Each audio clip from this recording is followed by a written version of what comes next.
Chat, I need your help. Chat, are you there? Is anybody there? I need...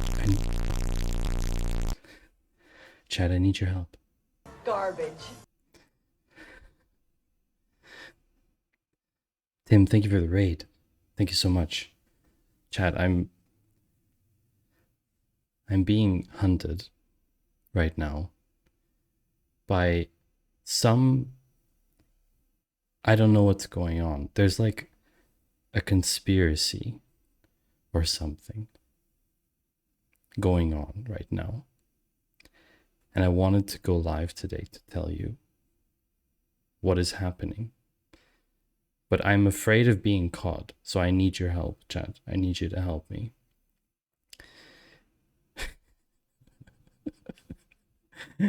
Don't worry about it, Tim.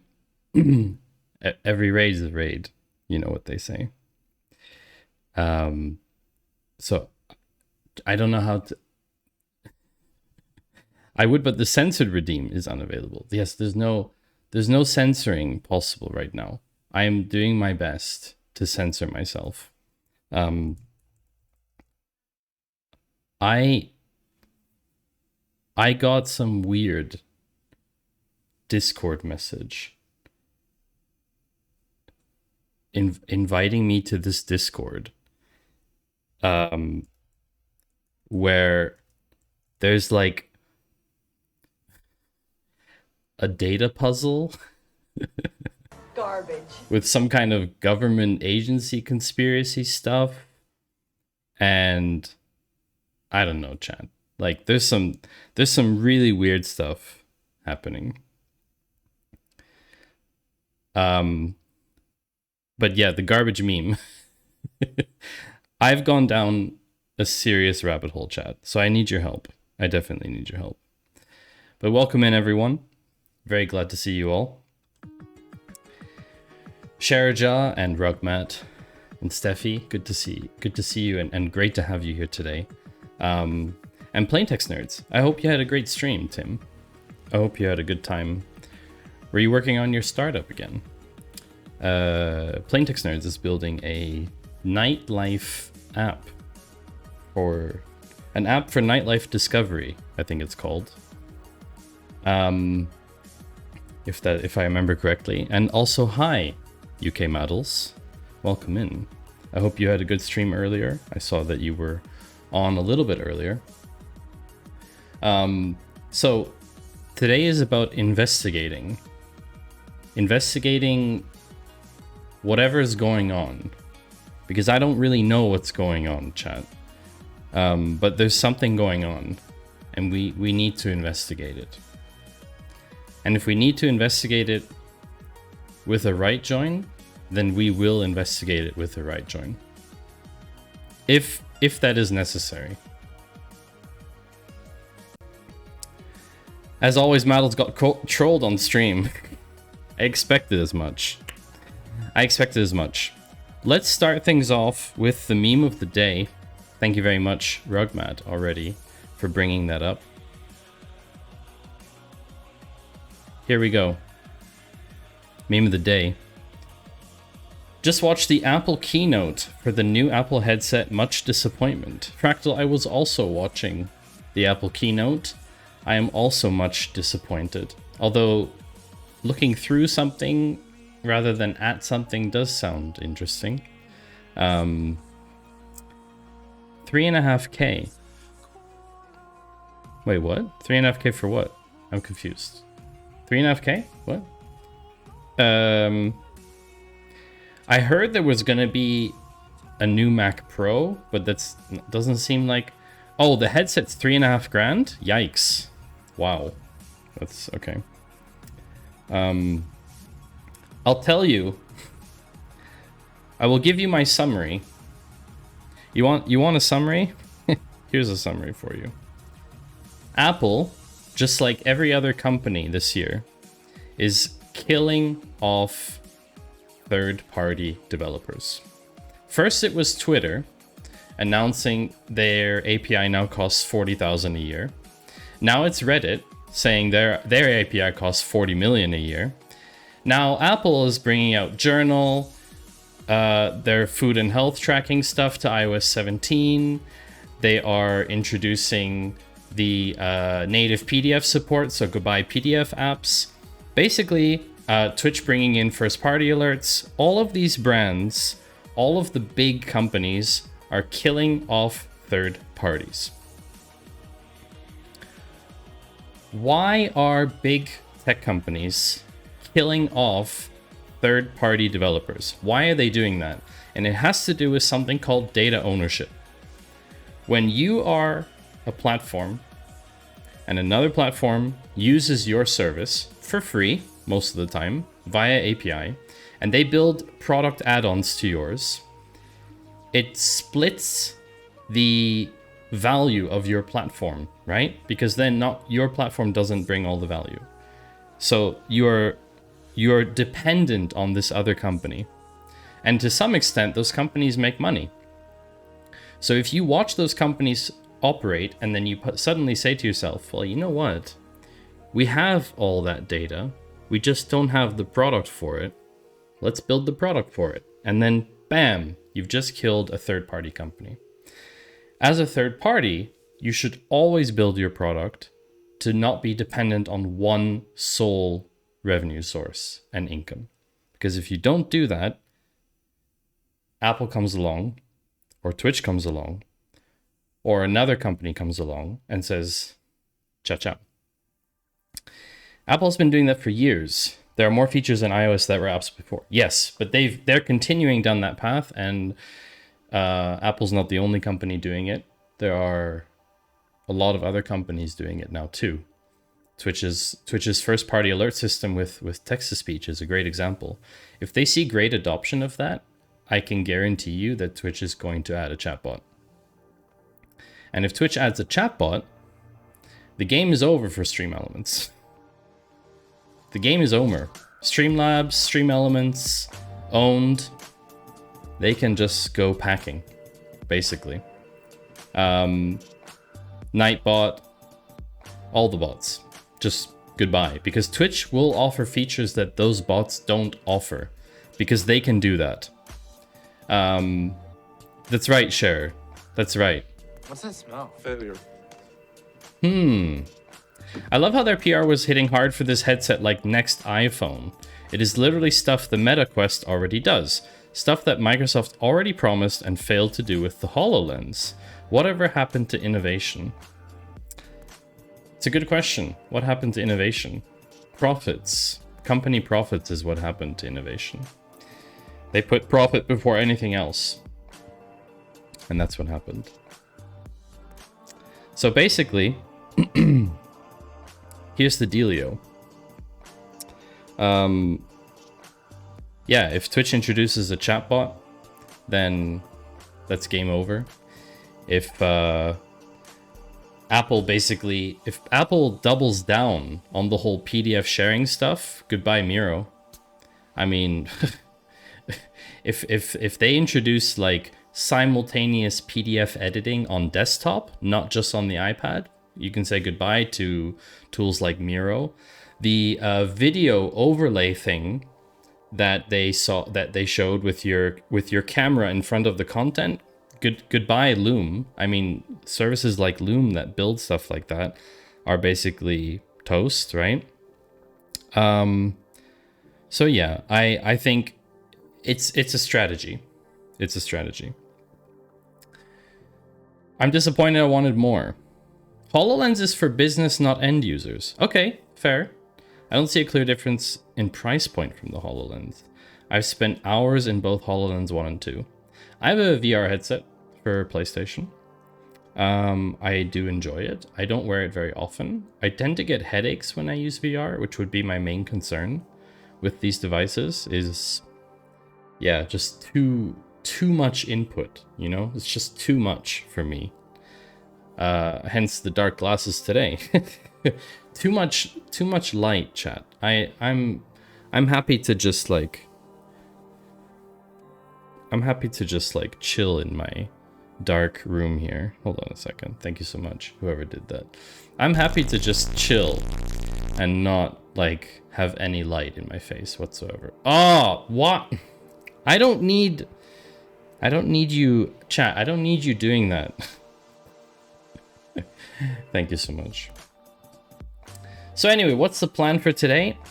I have received some really creepy, weird DMs. And we're gonna check out what it's about. To be honest, I don't really know, chat. So that's kind of the point, is that we're gonna spend some time investigating this together. So that's that's basically what we're doing today. So I'm sorry to disappoint you if you were looking for something else. No worries, Fractal. Ranting is good. Ranting on this stream is par for the course.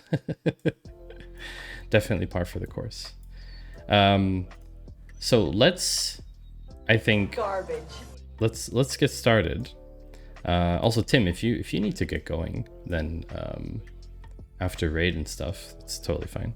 Yeah, exactly. Have a good time at the gym, and thanks for the raid. Appreciate it, as always. So let's get started. Meme of the day, if you missed it, because I ranted a little.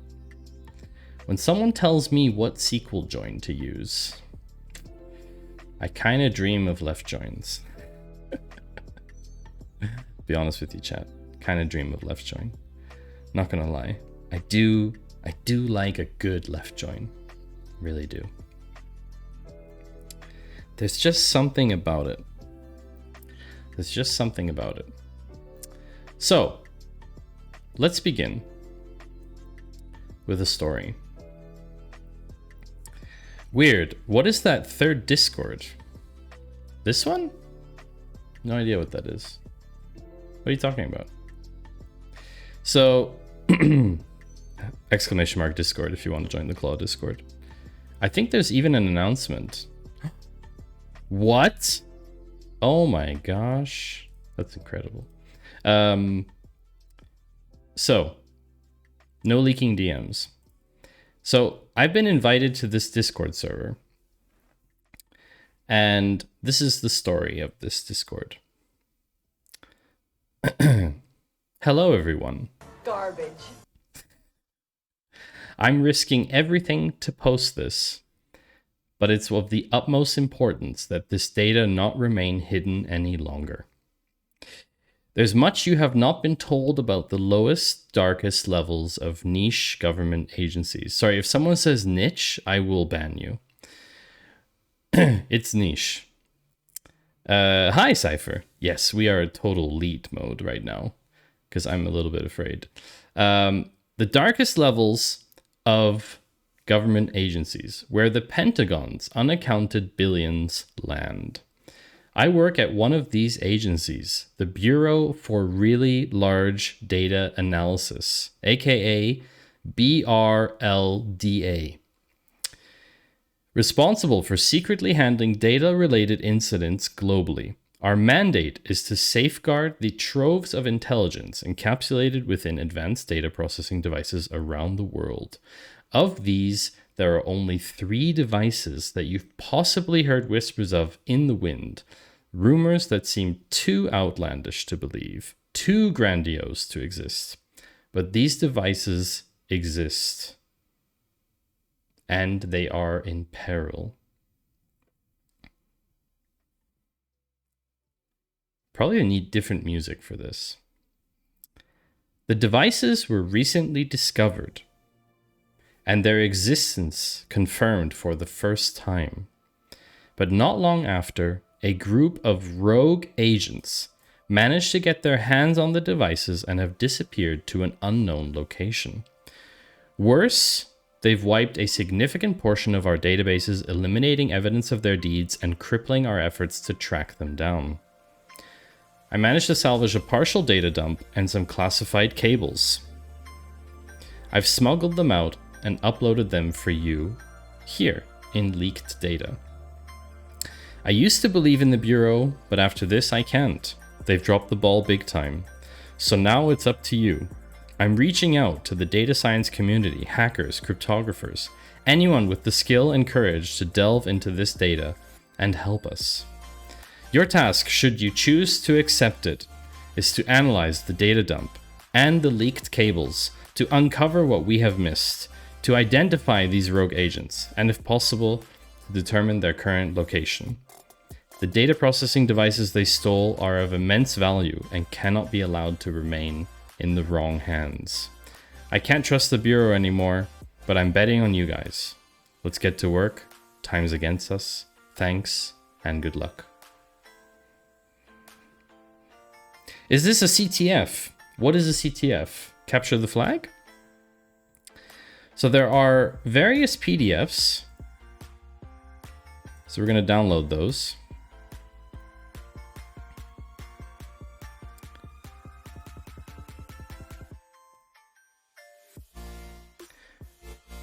And then there's a series of conversations that people have had about the leaked data.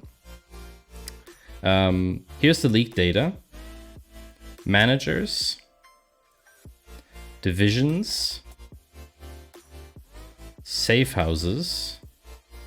And employees. There's also a thing called action data.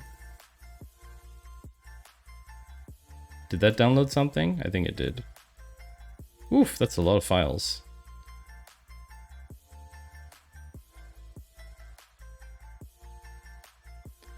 Okay. BRLDA. It's already on GitHub. Yeah, I think someone's been putting it up on GitHub, but I'm gonna just like, I'm just gonna plop all this stuff here for the moment. Just to, I think Maggie put it, yeah, exactly, sure, exactly, thank you. So, here's the thing, chat. There's all this data here. There's people reporting in different places about stuff they've been doing. I think it would be worth a try for us to like go from our perspective first and take a run at it without reading too much into what other people have done first. I think there's value to be had in like doing the exploratory part. Does that make sense, chat? Also, the eye tracker, the face tracker's having trouble with the glasses. So Cypher, I don't know what you mean by CTF. From my understanding, just also to preface this in case anyone is wondering, this isn't a real government agency. Obviously, this is a bit of a game. But there's definitely some kind of a game data challenge. I don't know exactly where it comes from. I just received a message. I basically just received this message from this account. I have no idea who's behind it, which is kind of fun. They do capture the flag events in InfoSec. Basically, a computer has a known vulnerability and is staged in such a way to teach exploits, yeah. This is basically like a sort of data bounty hunt in a way. I don't know exactly what the outcome will be, but I thought it could be fun. Could be fun to have a look at this. Yeah, so there's there's about 50 people in here so far, which is pretty cool. If anyone has joined, that's awesome. That's cool. I think the first thing to figure out is where are we gonna put this data, chat? Where are we gonna put this data? Hi, Ched Dev. Good to see you again. Welcome back. How you doing, Ched? How goes it? Where are we gonna put this data? Where are we going to put this data? Where are we going to put this data? Any suggestions? We could... Oh, Ched, congratulations on being first. Wow, first is being redeemed so late recently. It's pretty funny.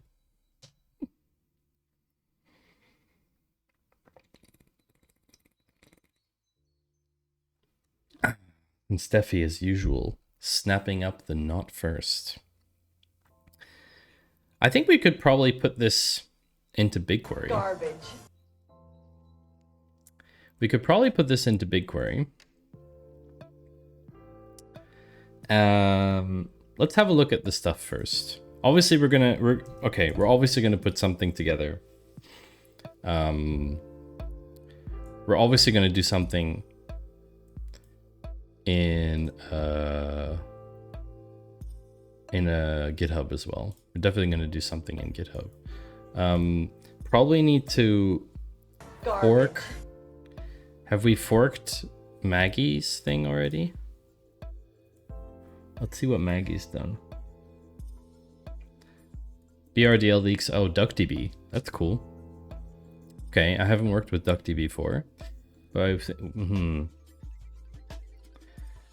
Okay, so DuckDB. Someone's done a bit of cleanup already.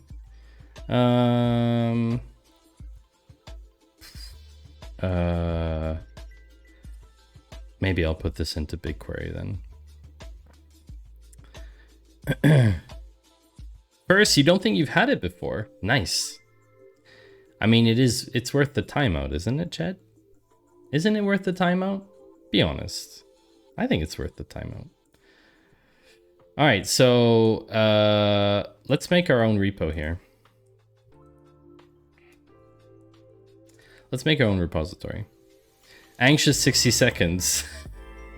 Were you afraid that you weren't going to? Were you afraid? BRLDA leaks. Source. Small repository. Summarizing BRLDA data leaks. I suddenly had so much I wanted to say, and now I can't remember any of it. That sounds strangely familiar to me. We're gonna make it public. We're gonna add a README. Create repository. All right. Cool. All right, Visual Studio, do your thing.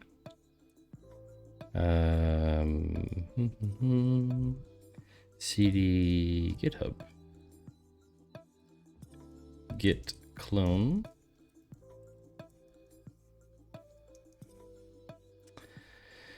Okay, so let's open the folder. GitHub. BRDA leaks. We're just going to work on master branch. I don't really mind. On main branch, I don't really mind so much what we're doing. All right, so let's take a look at this here. Let's start adding some files. Let's make a folder.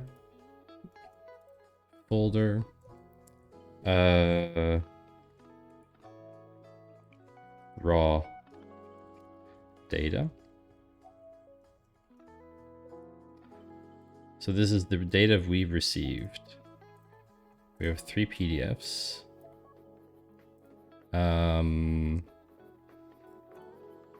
Actually, we could just put everything into there. Replace. Okay. So we have 3 files. Oh, chat, I forgot to mention. Did I tell you I got a new phone, chat? I don't think I did, right? I don't think I mentioned that. I don't think I mentioned that. Where is my terminal? Huh? How come I don't have a terminal? Toggle terminal. Command Shift. Okay. Git status. Ugh. Tell me more. What did you get? An iPhone. Great joke, Steffi. That's hilarious. Me getting an iPhone. That's funny. Git commit add raw data. Git push set upstream origin main. I mean, you're using a Mac, so it makes sense. It would make sense if I cared about the interoperability between the phone and the Mac on that level, which I do not care about. So we can actually delete this folder now. GitHub. Raw data. So the thing is, I do not care about the Mac features so much. Therefore, no, I did not get an iPhone. Can we guess, chat? Is it possible for you to guess what new phone I got? I can show you the profile of the phone, and then maybe some of you can guess. Here's the side profile.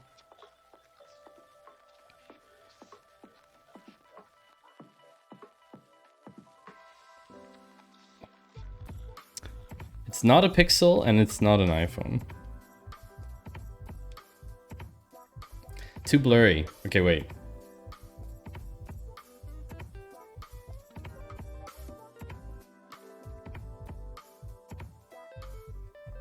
Hi, Luke. Okay, how about like this? Let's do like this. I will show you something that makes the phone significant.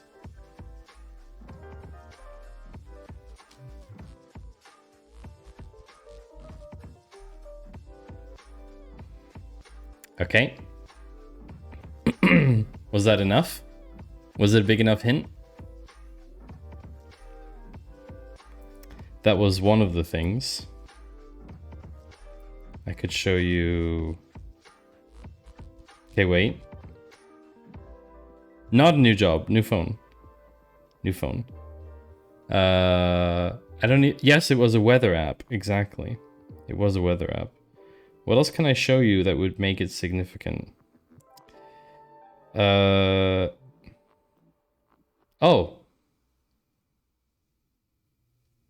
Wait. I think I could show you this. Yes. Thank you for the bit, Luke. Here's the camera.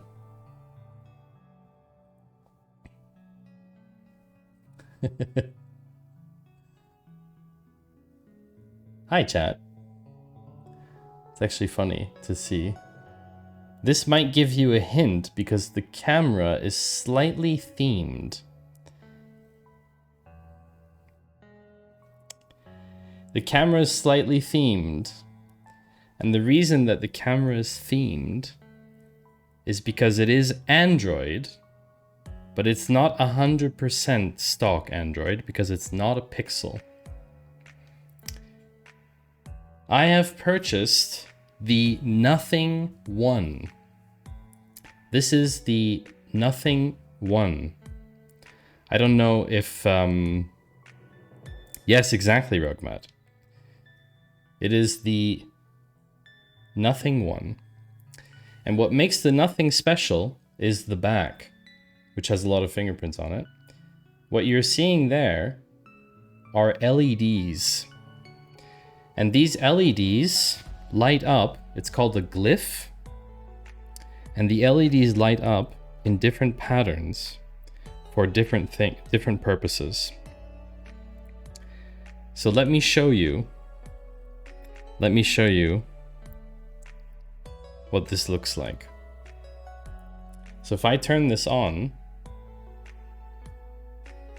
and I select the glyph, this is the glyph. And you can adjust the brightness of the glyph, but you can also adjust what it looks like. So for example, the charging meter, when the phone is charging, let me show you what that looks like. If I plug in the phone, you see there's a little charging meter now. So there's different things that the glyph can do, and it's kind of awesome. It's kind of awesome.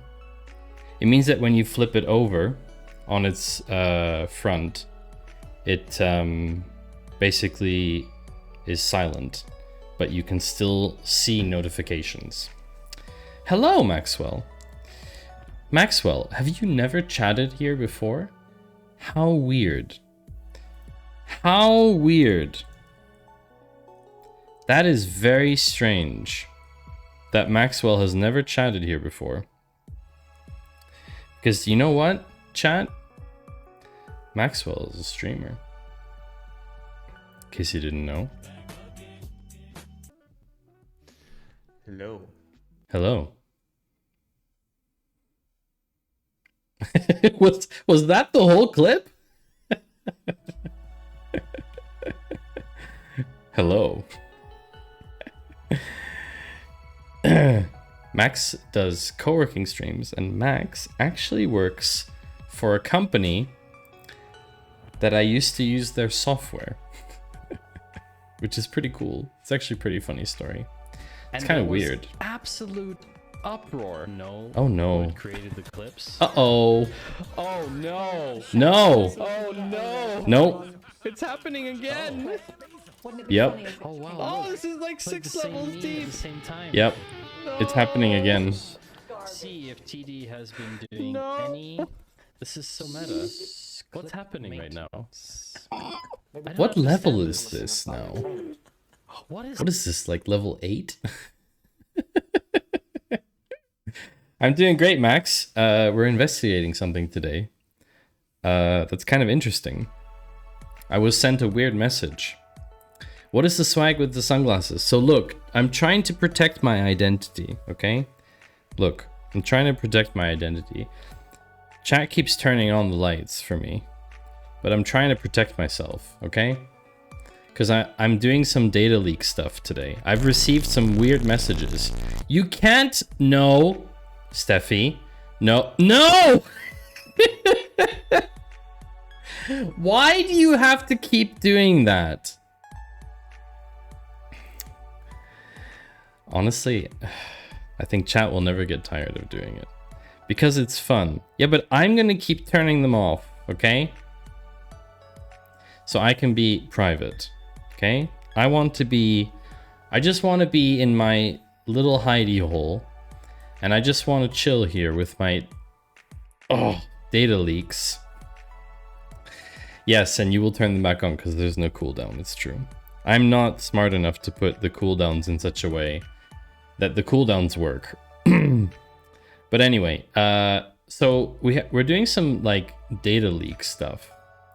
There's all these PDF files. Let's take a look at the PDFs. Unusual line terminators. Is there no PDF reader? There must be a PDF reader for PDF. PDF syntax highlighter. Display PDF file in VS Code. Yeah, nice. Okay. Awesome. Now we don't need this. Yeah, I mean, we could use preview, but I want everything to be in one window, you know? I want everything to be in one window. So here's the thing. There's all these files. So this is the first file. File number, I don't know. A lot of stuff has been redacted, right? Because it's from the Bureau of Really Large Data Analytics. Bureau of Really Large Data Analytics has intercepted multiple credible signals suggesting the existence of 3-something data analysis devices. These artifacts, tentatively referred to as blah, blah, and blah, could potentially surpass any known technologies in the domain of data analysis. Their current whereabouts are unknown, presumed blah, or possibly blah. Artifact 1. Okay, so there's artifacts. Let's make an notes.md. Let's make a notes file. Can I split these?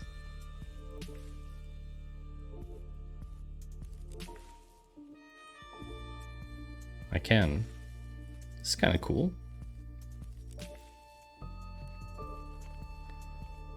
Apparently I can go live in here too. VS Code wants you to stream. Look, there's this go live button here. Does that mean you start streaming from VS Code directly to Twitch? That'd be pretty cool. Can you stream directly from VS Code to Twitch? Someone make a plugin that allows you to stream from VS Code to Twitch. I think that would be hilarious.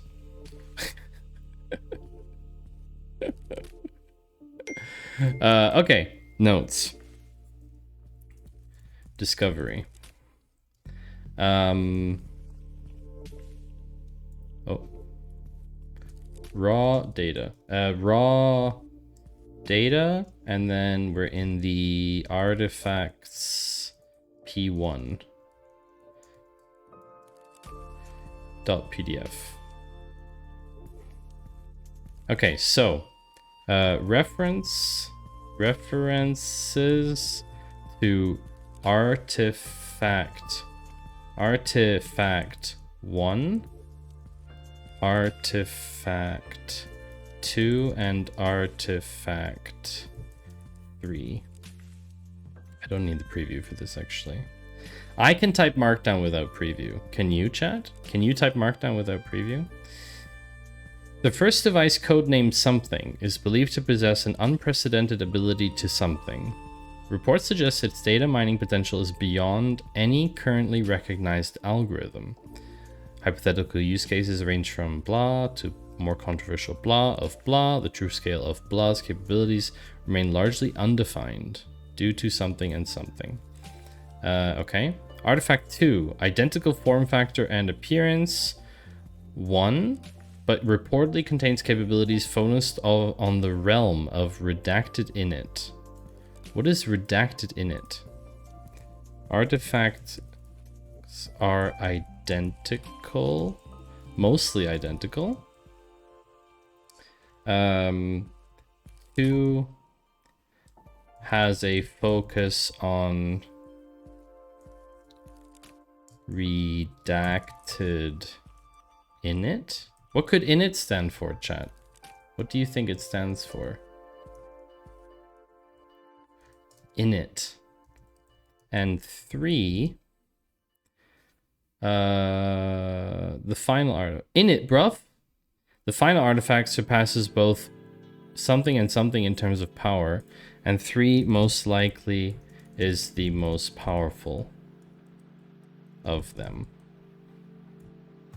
Descriptions of likened capabilities to potentially rendering blah, blah, blah. Implications of the device are blah, blah. Okay, so this is super redacted. So we don't really have much information from that. P2.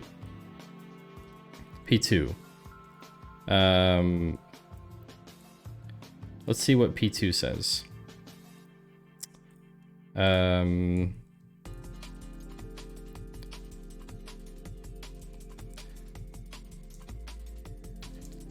P2. Given the sensitivity of information related to these artifacts and magnitude of their alleged capabilities, strict operational security measures are being enforced.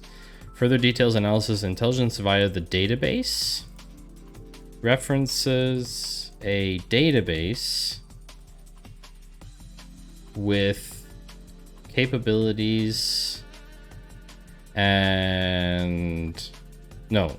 Database with details, analysis, and intelligence.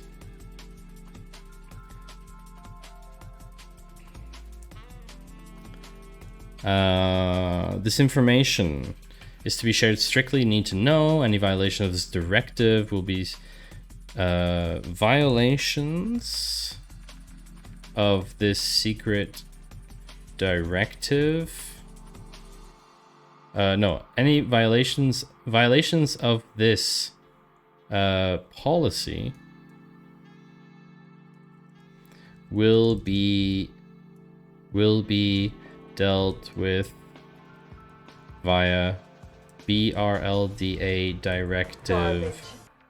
directive garbage. Is that a real directive?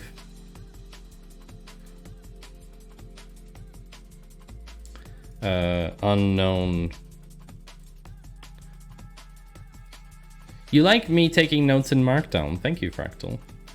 Unknown what this entails. Additional notes are entirely redacted. Large sections are redacted. multiple words throughout the document are redacted. Okay. Signed by Director, Bureau of Really Large Data Analysis. This is a quote. Okay. End of briefing document. Garbage. End of briefing document is printed at the bottom. But there's a third page. There's a third page. P3.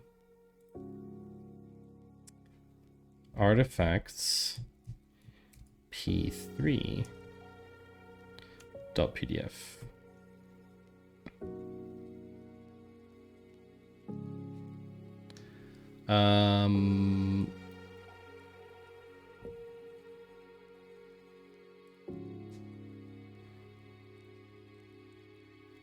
Multiple words throughout the document are redacted. References Appendix 1. Thank you, Steffi. Oh, of course. I should have known. You only turned the lights out to be able to blind me. Yep. That's how it goes. I should have known. References Appendix 1, Device Schematics.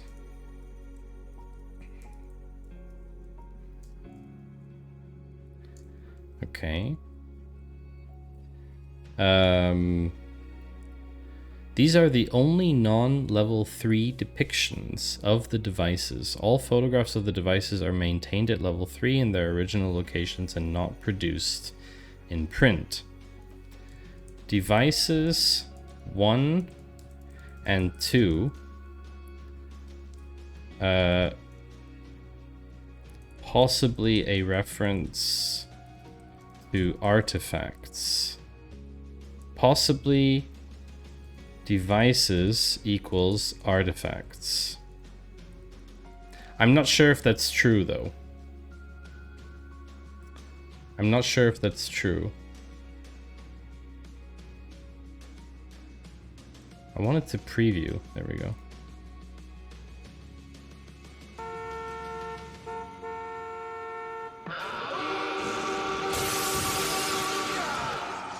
Well, good evening to you, Steffi. How goes it on your end today? It is Monday, so I hope all of you had a lovely weekend. Tell me what you've been up to this weekend, chat. I got up to 3 things this weekend. I went motorbiking Saturday morning with a friend of mine. I then went to play board games Saturday evening with some neighbors. We played a game called Windward, which was pretty cool actually. And then yesterday I was chilling and doing some admin stuff, and I had to move the stuff out of the garage in our building because they were cleaning the garage today. Yep, that's what I did. I hope you got up to some cool stuff, chat. Device 3, okay, device 1 and 2. Retro style handheld device. Devices 1 and 2, possibly devices equals artifacts, are retro style handheld devices. 7.9 inch widescreen display, 1280 by 400 resolution, 48 key ortholinear mechanical keyboard. Can anyone tell me what ortholinear means? Sports on Saturday because I'm too fat and can't be. Chill Sunday because I want to stay fat. Steffi, don't fat shame yourself. Come on. What does ortholinear mean? Never heard that term. Grid layout, not staggered. Is that what that means? Rockmat, what happened to your bot? Is Rockmat bot not in here? Rockmat bot, hello? Rockmat bot, are you not here? Buddy? Hey buddy. Hello? Oh, Rockmat bot's in here. Ah, so ortholinear is the opposite of staggered. Ah, so wait, chat, just to be clear. Another powerful reason for insisting on Intel Inside. This is ortholinear, right? No, this is staggered. Ah, this is staggered because the keys aren't perfectly aligned. Okay. Okay. Interesting. Wait, but the numpad? Wait, what about the numpad? The numpad is ortholinear, right? Isn't the numpad ortholinear? You could argue. Because look at them. They're perfectly... Okay. I see. Yeah, okay. That makes sense. Okay. Oh, I like this track. Alright. Device 3. Artifact 2, codename blah, transcends the conventional boundaries. Oh, hold on a second. So, devices 1 and 2 are artifacts 1 and 3? The whole keyboard, Prionic or ID75. Okay, thank you, Cypher. I don't know much about keyboards. I know a lot of people know quite a bit about keyboards. I'm not a big keyboard person. I like this keyboard. It works well for me. Therefore, I use this keyboard. that's like the criteria for me. Reference to artifact 2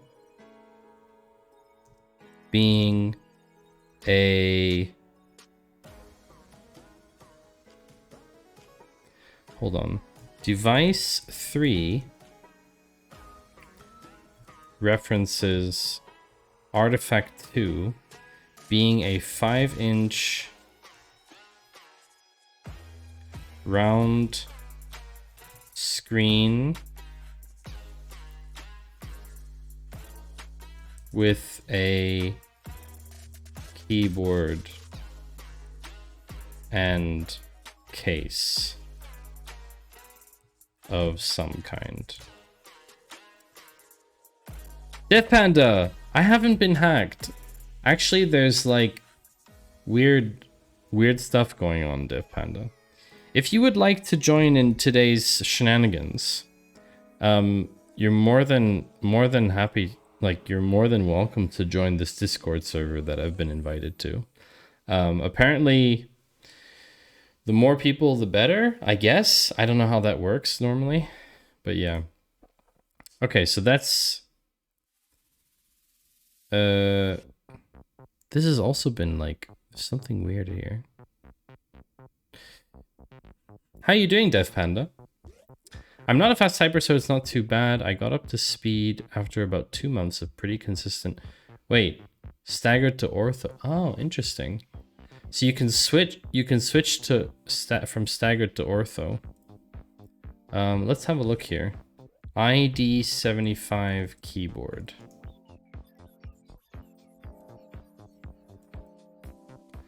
Oh.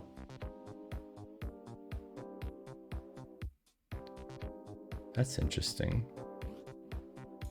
Do people use these for Mac? Do people on Macs use keyboards like this? I guess you can map the keys the way you want, right? There's a software that tells you how to map them. That's the one I'm using right now. It's a 65% with a numpad in the middle. Ah, that's fun. Numpad in the middle. Oh, that's interesting. Oh. Huh. I think I'd have to relearn how to type. I'd have to relearn how to type for something like this. Banan's code. It's a kind of... Yeah, it's a puzzle. Kind of data puzzle. I don't really know too much about it, to be honest. I'm just starting out. Gives me shoulder separation that you get with your split keyboard. Oh, I see, because like your shoulders are... Ah, yeah. I see what you mean. Calling it a day? Absolutely. People love you, peanut butter with mayo.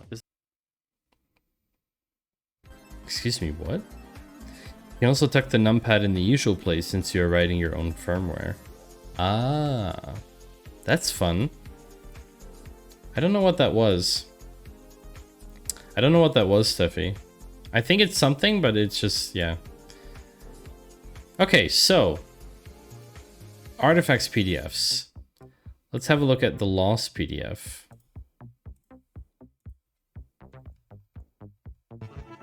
This should have been a right join. Can't believe that would come up. Shame on you. This actually should have been a right join. Go away. Stop the clip. Stop the clip. I'm not even joking. I don't want this Actually playing. the case to use a right Stop join. the clip.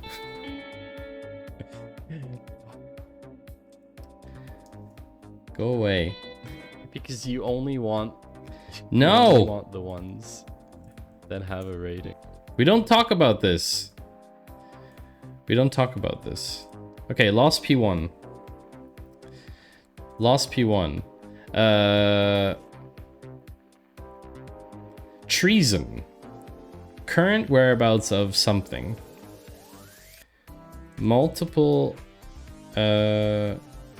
some words are in the document are redacted, but less than in artifacts P1 through P3.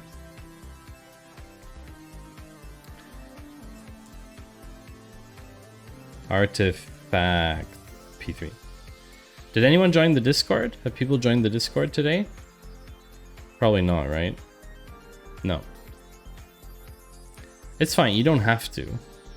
Just saying. You could, if you wanted to. You could also join the Claw. Of course. Are people in the Claw? No one's joining the Claw. Alright. Okay, so some words are redacted.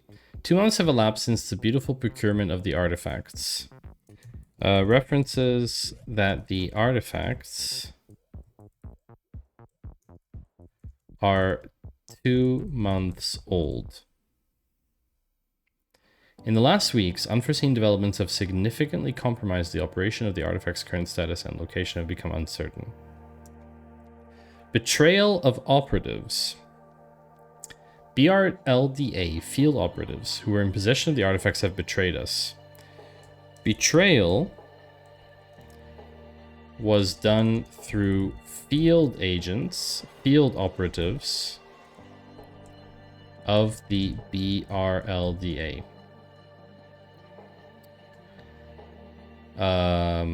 They appear to have engaged in actions contravening BRDL protocol, compromises the security of the artifacts. In an unprecedented move, these operatives have erased all records and mentions of themselves from the databases.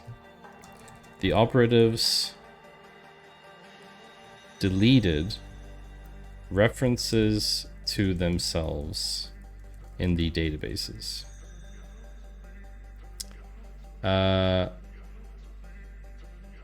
As a result, they become ghosts with no information available on identities or background. Current artifact status. The location of the safe house, originally undisclosed, is now unknown due to data erasure, leaving the artifact's whereabouts certain. Artifacts were located in a safe house, which, due to the data erasure, is now location unknown. It's highly likely the operatives, wherever they are, have the artifacts with them. Likely the artifacts are... Oh my, I can't type this word. Artifacts.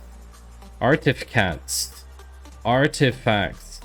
were taken by the operatives outside the safe house. A high priority task force has been assembled to conduct a full-scale investigation. All personnel are ordered to cooperate fully, etc. Due to the gravity of strict information blackout, any breach of this directive. Okay. Inside BRLDA is a strict information blackout, like what I'm doing right now. We're gonna run some ads. I'm gonna go on a short break in a second. Is a strict information blackout while they investigate. All right. Whew. So we done the notes. Time for ads. We'll be back in 3 minutes. Don't go away. We will start investigating the CSV files very shortly. First, we're going to look at the last recent developments thing. I'll be right back.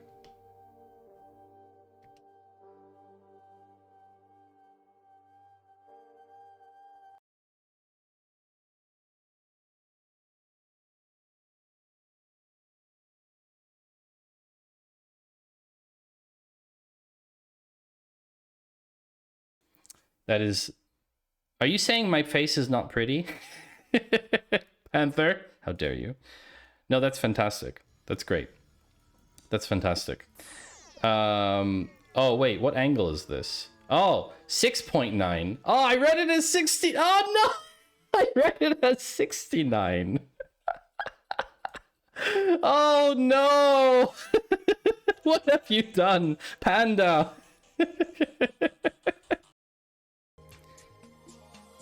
Welcome back, chat.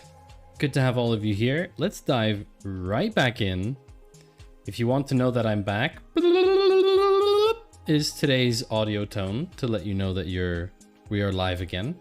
Because apparently it is difficult to tell when I'm back because of clips playing. I don't know. Someone said that once.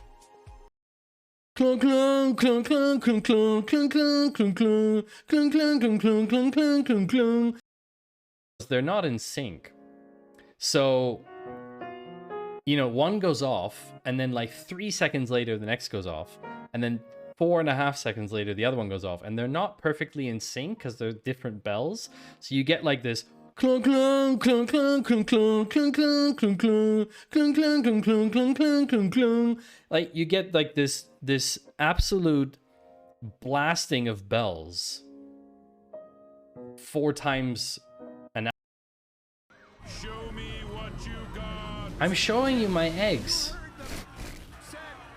But this is Show me what you got. this is not expensive. Are you ready to put your SQL skills to the test? Look no further than SQL Builder, the ultimate video game for database enthusiasts. In SQL Builder, you'll play as a database administrator tasked with building and maintaining a large database for a fictional company.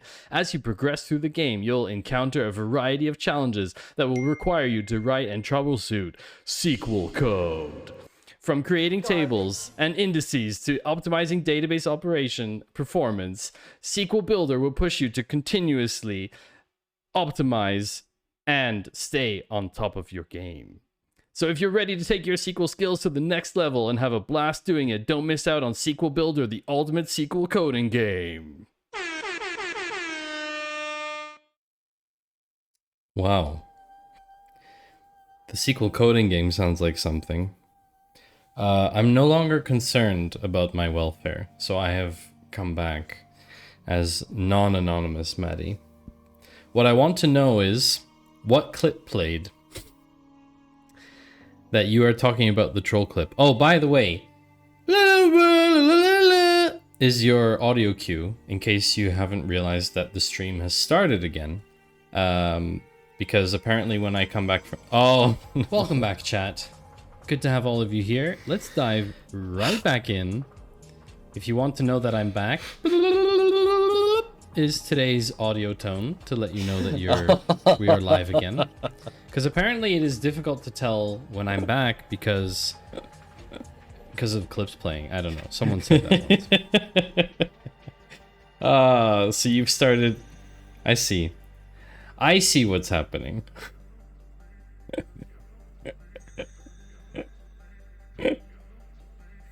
Is this live? Or is this a clip too? Right now? Are you watching? Can't do it.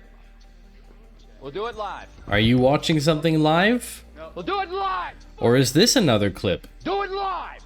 I'll write it and we'll do it live. I don't know. I don't know how to tell you. Blue, blue. Blink twice to know if you're live.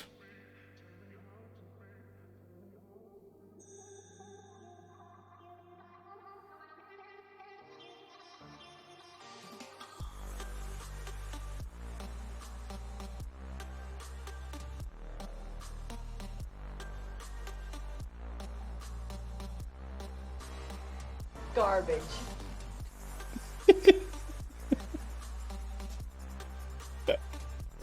Way to get a bunch of people to stare into your eyes for several seconds. No NVIDIA plugins needed. Nicely done, Steffi. Welcome in, Ginny, and welcome back, everybody, to the stream. We are investigating a leak.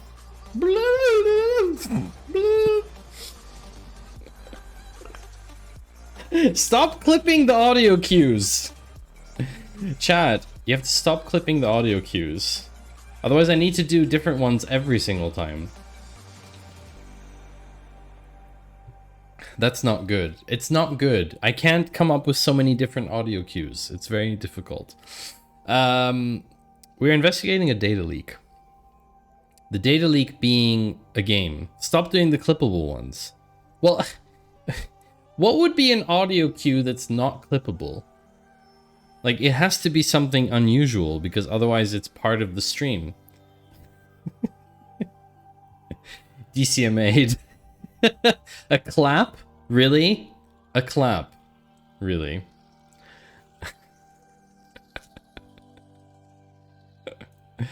Okay, there's one more PDF to review. Recent developments. Recent developments. Recent developments.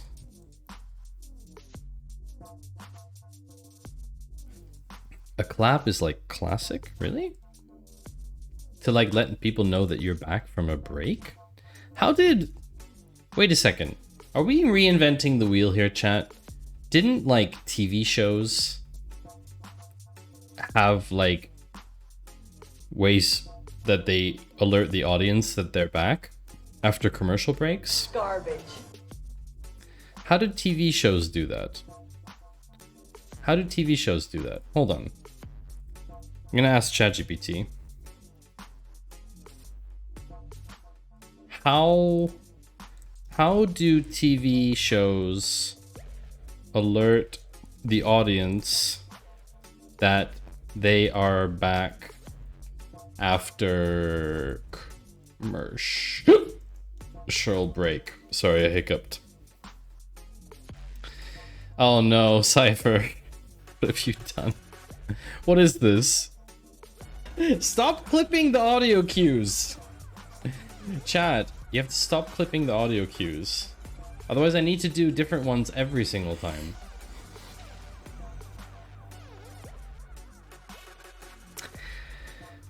Bumpers are short videos or clips or graphics inserted right before and after a commercial break.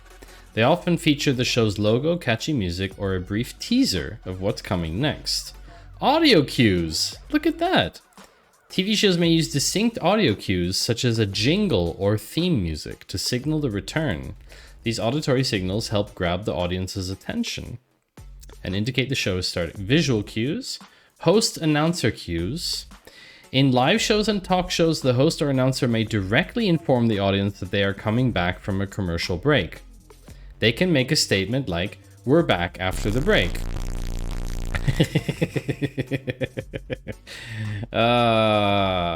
Another technique is to provide a brief recap or preview of what has happened or what's coming up next in the show.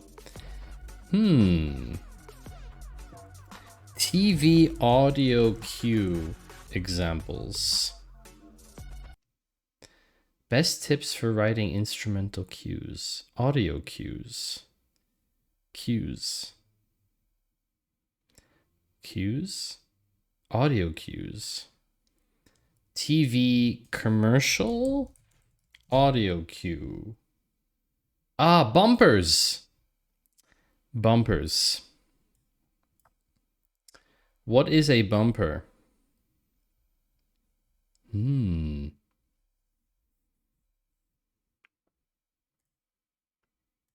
Oh.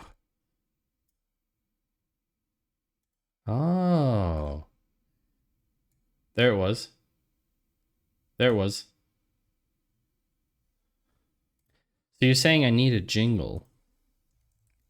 Free jingles. Wait, AI jingle generator. Someone has definitely done this. There we go. Create music. Select the mood. What should the mood be when we come back from commercial?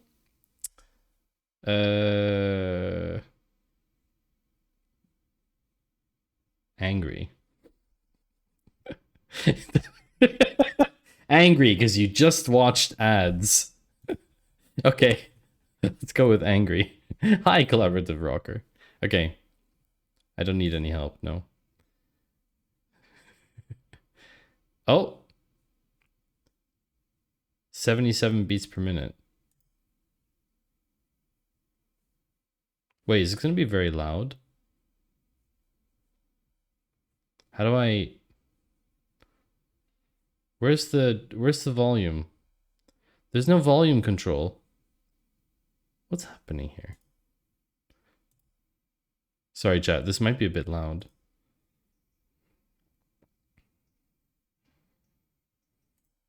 These are too long. I need to make them very short. These are like 3-minute songs. Ah, here, length. 10 seconds. Oh, this is cool. Instruments. Only woodwind. Angry woodwind with piano. Piano and woodwind angry. I'm very curious what comes out of this now.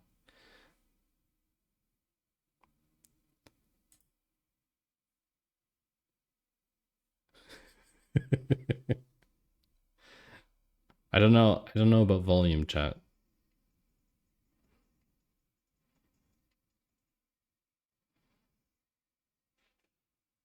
Hey, that actually kind of works.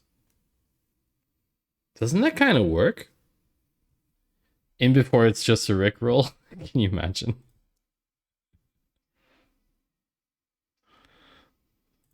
These are all like...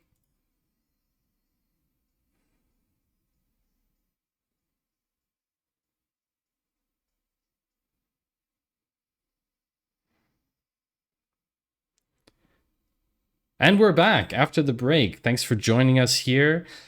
Today we are looking into the BRLDA data leaks. That actually kind of works. That could work. I'm gonna download it. I need to make a plan.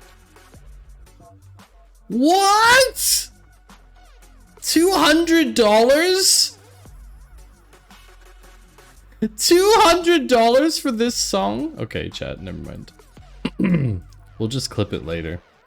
Anyway, recent developments P1.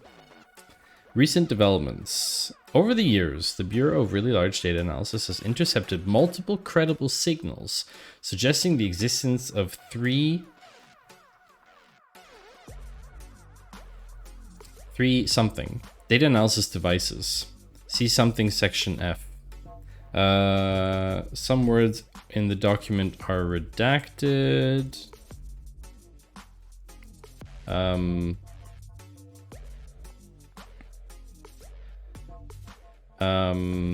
Reference to three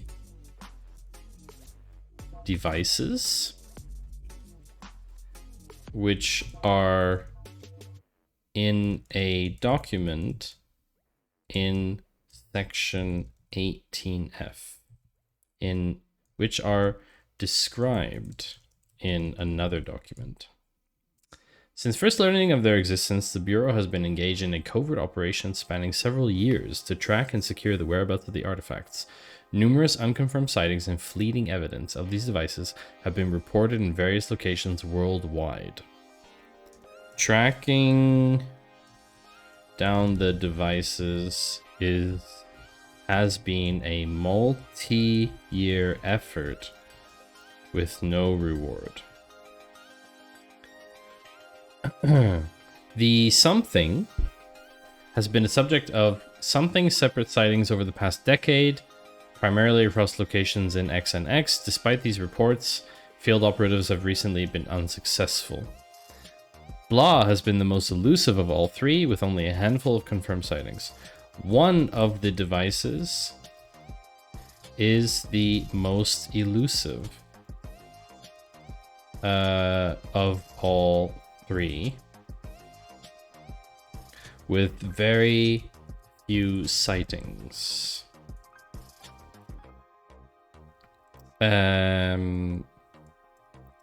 Recent developments. As in 2023,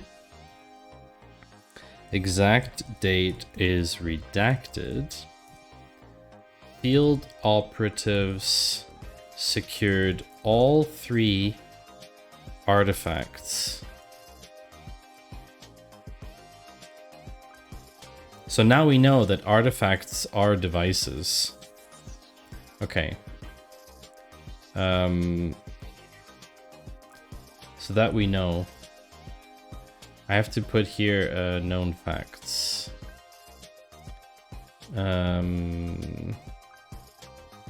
Known facts.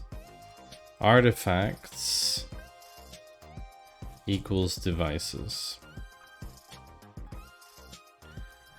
Hello, Owen, and welcome back to the stream. It's very good to have you. Who else is in here today? We've got all the fam. We've got the fam as usual.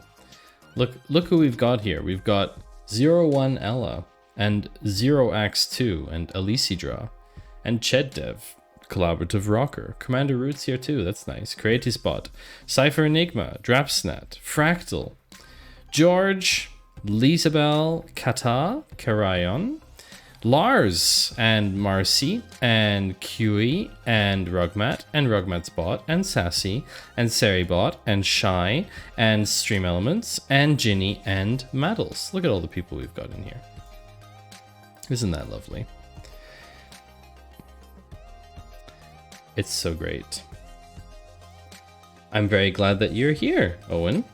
I'd like to start a diet, but I've got too much on my plate right now. I feel you, Rugmat Bot. I feel you. The only diet I've been successful with is a seafood diet, where everything I see, I eat. In 2023, field operatives secured all three artifacts devices. in a safe house. We know... I need a comment here. How do I make a comment? Does Markdown support comments? We know the safe house was compromised by field agents. Okay. The safe house where the artifacts were being held was compromised by field agents. Best possible diet. Oh, yeah, no, I meant like an inline comment. 3 ticks? What kind of background we got? Ooh, something tasty. Something yummy. Double burger. Yeah, let's try. I think it's tick, tick, tick. Comment. Tick, tick, tick. Oh, yeah. Cool. The safe house was later compromised. Reference in loss P1. Perfect.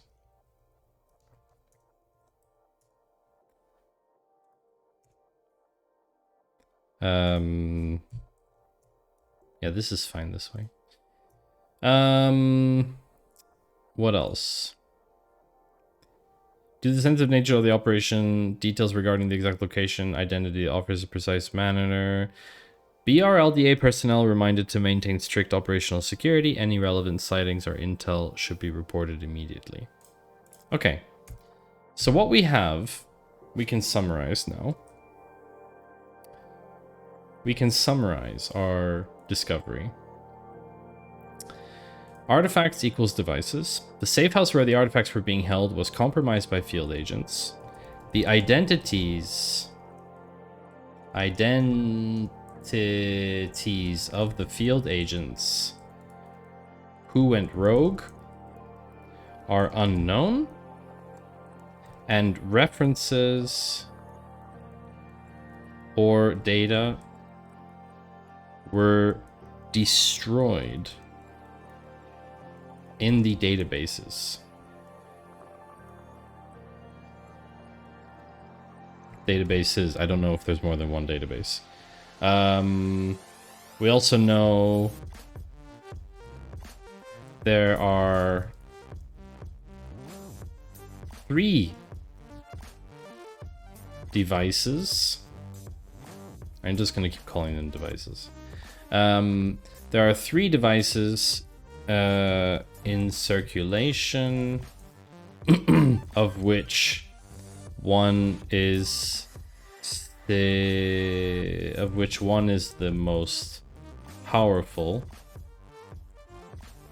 uncertain of that exact meaning.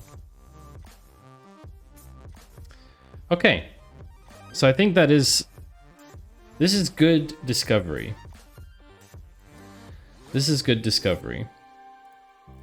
So we finished discovery of the PDFs. I'm going to make a small commit. Git add git commit discovery of documents completed. All right. Now it's time to investigate the data files. We have actions, divisions, employees, managers, and safe houses. Oh, I should list of documents. I should make a list here. Artifacts, PDF, P1, P3. Then there's a loss, p1.pdf, and then there's recent developments.pdf. Wait, was that page 1 as well? was page 1.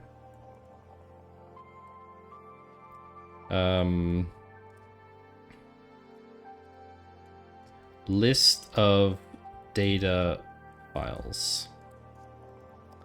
Actions.csv. Divisions.csv. Employees.csv.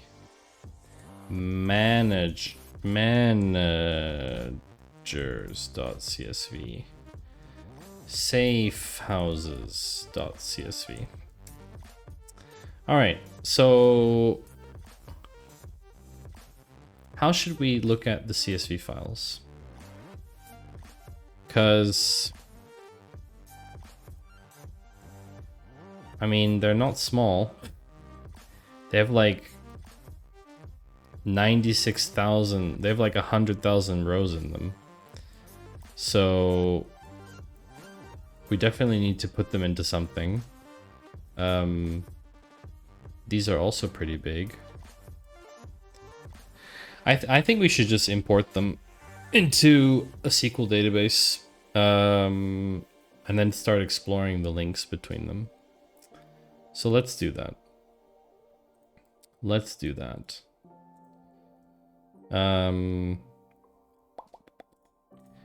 Hold on, let's do like this. Git status, git commit, documentation update, updated notes, updated notes. You can definitely follow along. If you would like to follow along, chat, you can use the !leak to get access to the Discord server.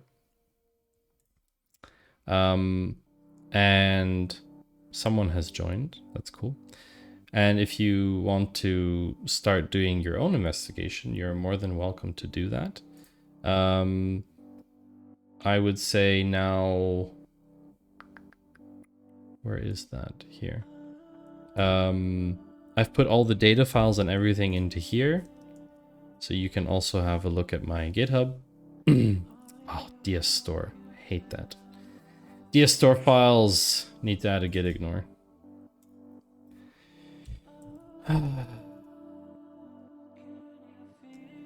Someone is me. I wanted to take a peek after work. Awesome. Star dot DS store. I can't remember how to exclude files in the git ignore. Hold on. Where was it? Git ignore DS store. I doubt I'll be able to do anything earth-shattering, but I'll take a gander for giggles.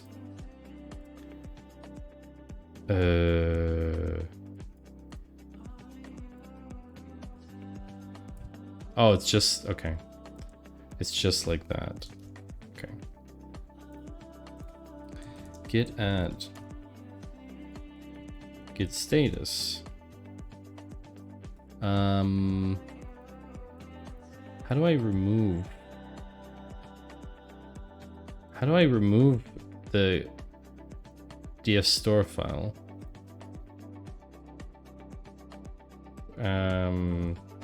Remove DS store from Git, from repository.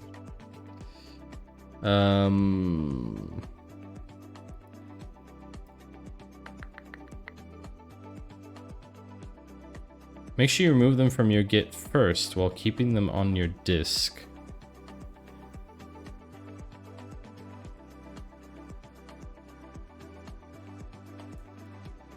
Yeah.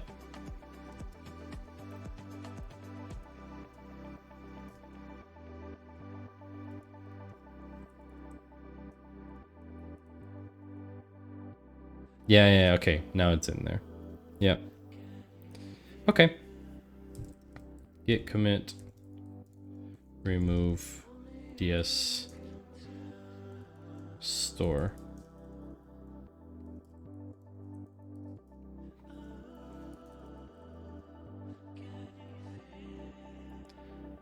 So now it should be gone. Yay, perfect. Perfect. So DS Store is a Mac specific file that tracks, it kind of like tracks individual file histories and caching. Like I don't really fully understand everything that it does, but yeah, it's Mac specific. So yeah. Yeah. Anyway, in the Apple Mac operating system, DS Store is a file that stores custom attributes of the containing folder. Folder view options, icon positions, and other visual... Ah, that's what it is. Okay. I never really took the time to look it up, so... Alright, raw data time. What should we do? BigQuery? Easy enough. Let's make a new data set. BRLDA.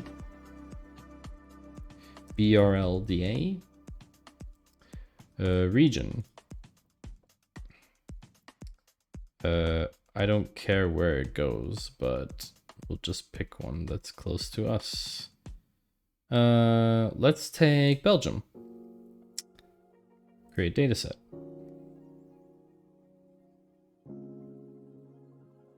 Now I know indeed. Thank you, Rugbound. I really wish there was dark mode for BigQuery, but there isn't. Create table. From upload. Browse. GitHub. BRDL. Raw data. Let's upload divisions. CSV. Table. Native table. Divisions. Schema. Auto detect. No partitioning. Create table. Load job is created. Divisions created. Go to table.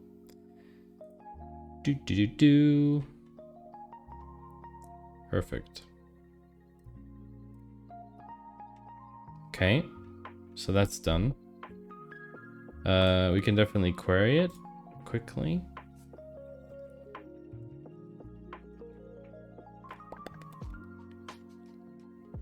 $26,849. 26,849. That makes sense. Okay, that checks out.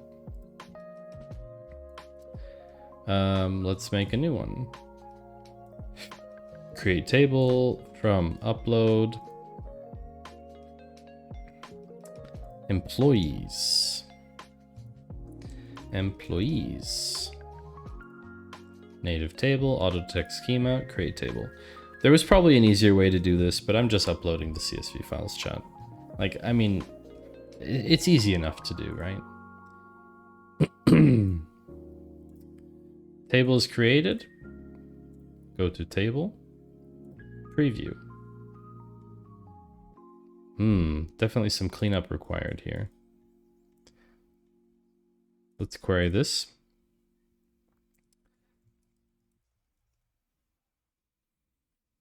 $26,844. 26,844. Ooh, interesting. Okay, so the number of lines is correct, but there are some employee IDs that are probably not sequential. We will figure that out later. I'm gonna make a small note. Employees CSV.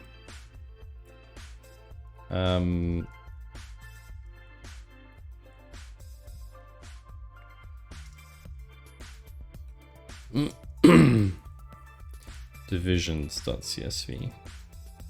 How many rows was divisions? Can someone remember?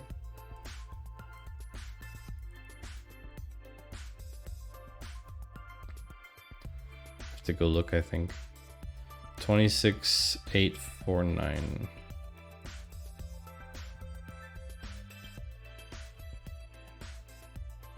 Okay. 26,849 divisions. All right.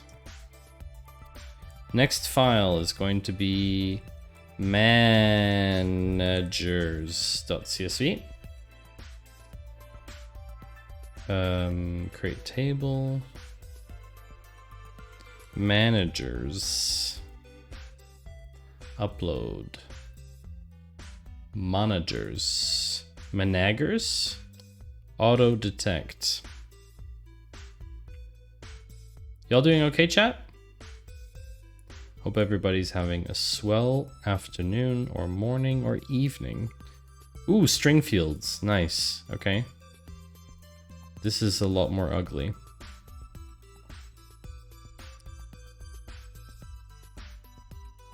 BigQuery split these out already for me.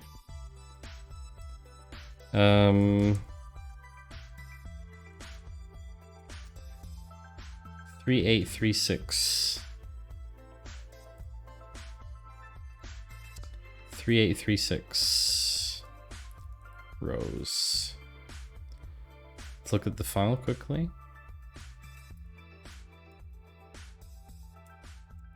Three eight three six. Was the first row a header? Oh, it was. The first row was a header. Why didn't it detect that?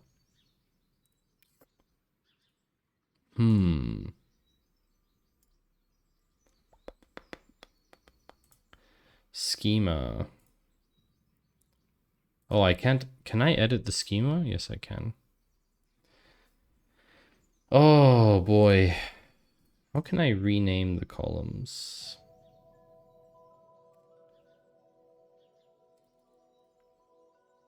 Can you rename schema? Can you rename columns in BigQuery?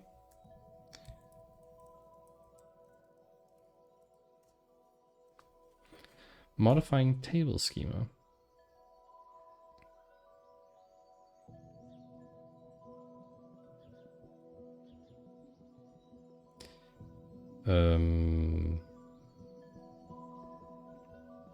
What?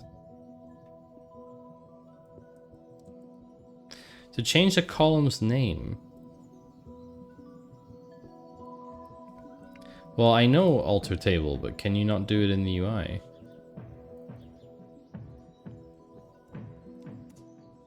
I think Twitch chat broke again. They've been having nothing but problems. Honestly.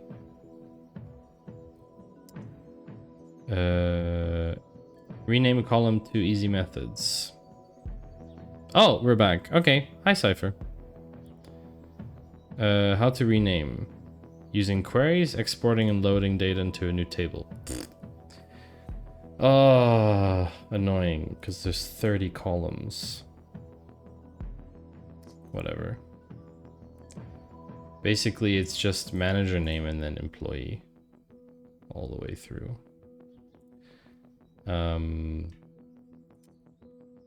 Fine. So we're gonna do...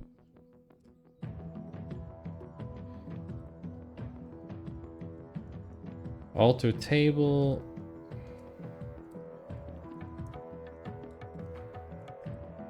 Managers. Rename column. String. Gosh darn it, what was it? String field 1 0 0 2 manager name.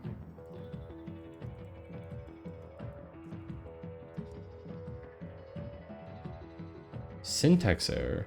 Unexpected string literal?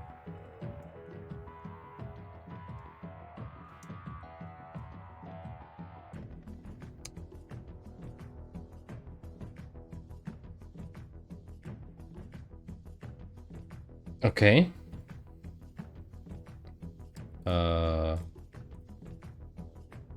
Refresh. Done. Okay, so we can just rename all of these to String field 1 becomes employee instead. That's easy enough to do. String field 1 becomes employee 1. Is that how they reference it here? Yeah, underscore. So what we're going to do now is we're just going to create, because I know how to do multi-line edit in Sublime, but not in BigQuery. Just going to do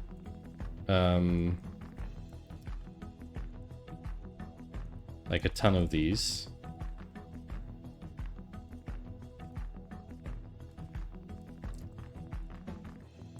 Until I have 28 of them. And then I'm going to go here and I'm going to do like this. Oh, could I number them sequentially? Probably not. Oh, we haven't dropped today yet, chat. Let's drop. See if you can get in the pool. Oh, Rugbat trying to land in the pool. Bloop. Nice. I just fell on the side. Cypher Enigma, that doesn't look like a good drop, to be honest. Alright, well, we're gonna just rename like this.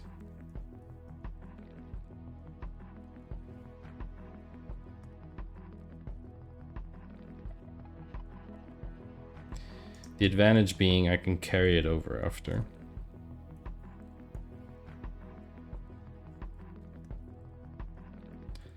Uh, 25, 26, 27, 28. And I take that, and then I go over here. No, here. No. Like this. And I highlight one. Voila. Okay. So now we have that. And then we go here. And now we have a query, which will rename all of them at once.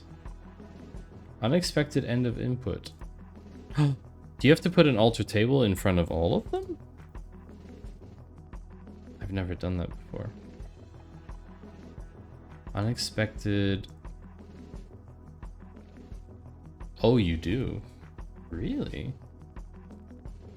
I had no idea.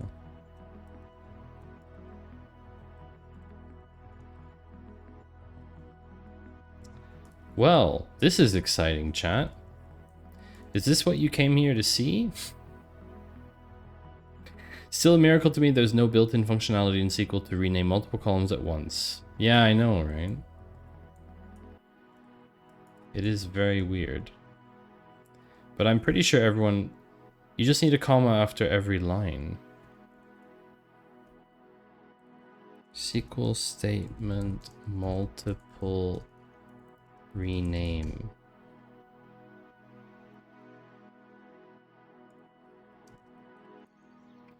I mean...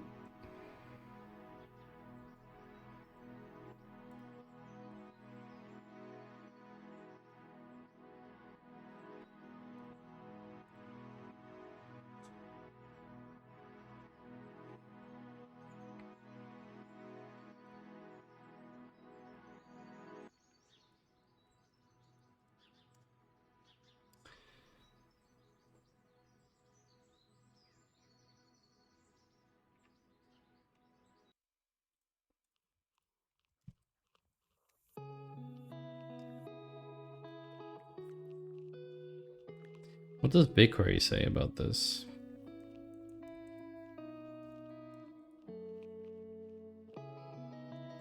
Rename.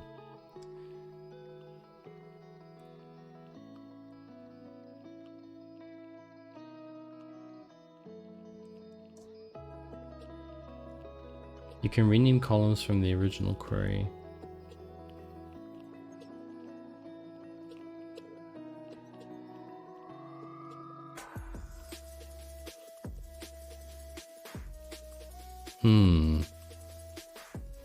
Multiple rename column statements in one alter table are supported. The sequence of renames are interpreted and validated in order. Rename column cannot be used with other alter table statements in one. Ah, you're right. It's a comma, Rugmat. You are correct. It's a comma. It is a comma. So we're gonna do like this. Oh, I see there's something there that shouldn't be there. Comma. Hooray for multi-line edit. Definitely. Comma. Oh, nice. Run! Wonderful. I think it worked. Refresh. Yay! Oh, the last one didn't work. 29. We forgot 29. Forgot 29, chat. My bad.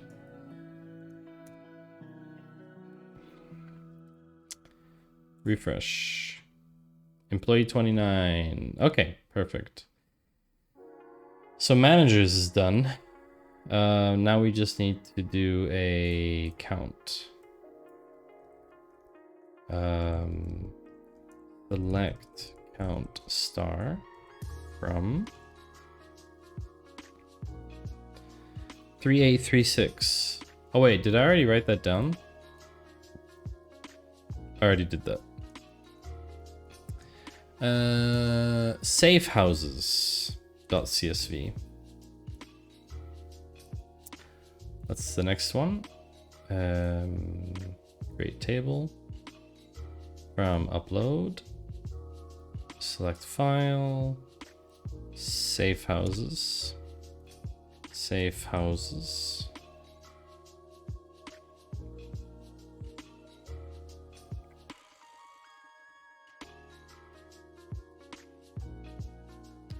Close that, close that. Preview. Ooh, lat long. That's cool. These are all the safe houses. 202 rows. 202. Yep, 202 excluding the header row. That's correct. 202 rows. Is there any deeper reasoning behind choosing BigQuery for this? No. Not today, no. The upside of doing it in BigQuery means I can connect it to count and I can get visuals directly from my queries. Otherwise, I wouldn't be able to visualize anything. I mean, I could use something like Data Studio or Looker Studio, but I hate it. Can't stand it. Actions CSV. Okay, so let's do the last one. Upload actions. Actions. Auto detect schema. What does actually that look like? Tokenization, wrapping, and folding have been turned off. Oh, because it's such a big file.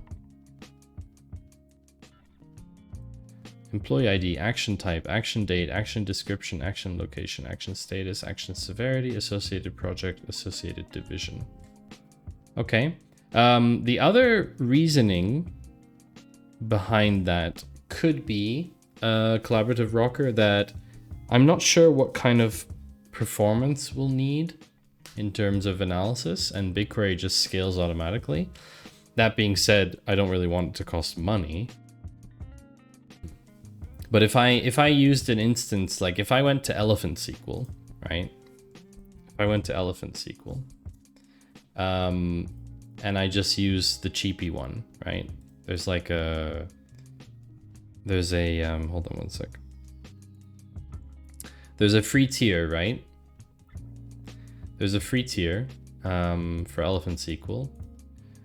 and they are Google Compute Engine Europe West 2.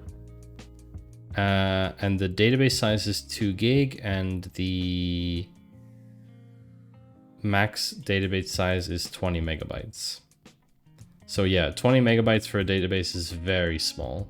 Very, very small. So yeah, basically what happens is the queries get really, really slow. Should be, yeah, like it's just very hard to work with. So I just decided to use BigQuery for that. Employee ID, action type. Action date is a timestamp. Nice. Description, location, status, severity. Let's check the preview. Okay. Enable holistic models. Division 1. Associated division. All right. So this looks pretty good.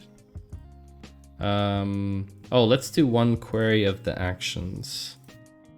Count star. Have you ever worked with BigQuery before, Collaborative Rocker? 97391. 97391. 97391. Yeah, that's correct. Okay. Actions.csv. Okay. Now it's time to figure out what we have, chat. What are the things we actually have in this dataset? You have to professionally. Ah, interesting. So we have multiple schemas to look at. I've never used BigQuery, just Power BI and Tableau. Interesting, Cypher Enigma. I would say that Power BI and Tableau are business intelligence tools, and BigQuery is the database that could be behind those tools. But BigQuery itself isn't really the BI part. It's just the place to store the BI information. So we have actions, divisions, employees, managers, and safe houses. What I've already seen, if we look at the schemas, it's actually very hard to look at the schemas here, right? So let's actually open up Count. This is actually a great use case for Count. How would you describe, Fractal, Snowflake in relation to BigQuery? Because I've used Snowflake in the past, but way less. Definitely way less. I think we need to do stream stuff. New canvas. What's new here? Ah, yeah, DBT. We're gonna call this BRLDA leaks. I've never really had a problem that was big enough to merit a more formal tool. Interesting. Interesting use of the word formal, Cypher. I don't have enough experience in BigQuery, but they are comparable products. I think they are, yes. I think they are comparable products. So you see here, this hasn't updated. So I have to go back to the workspace quickly. I have to go to BigQuery. I have to go to Manage Connection. And then I have to go to Refresh.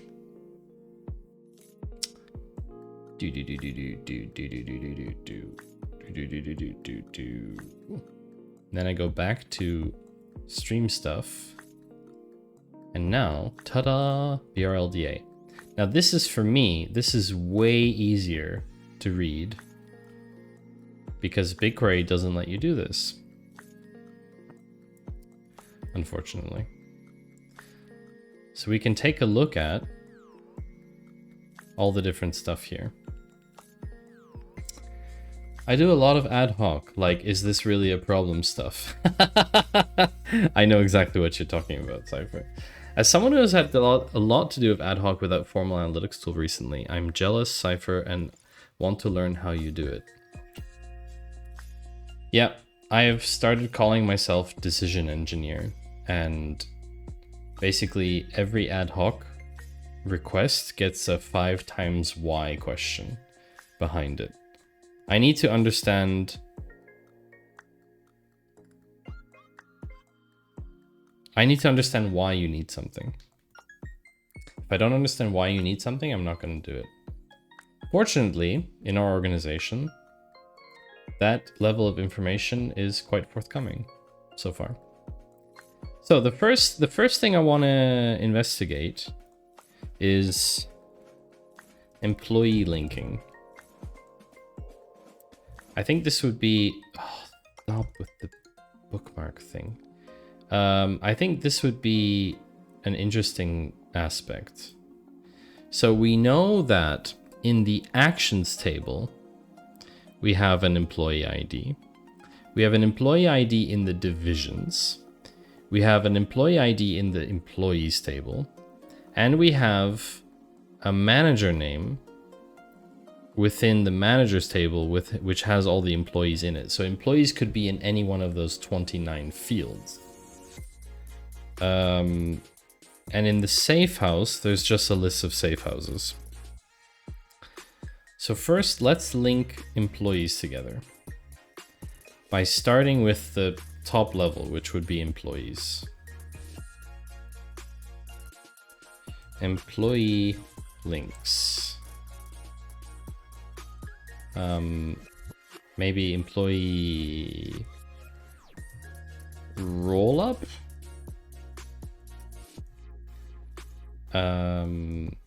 Okay, so from BRLDA.employees, left join BRLDA dot divisions. So we're going to rename employees. We're going to call this E. This is going to be D. D dot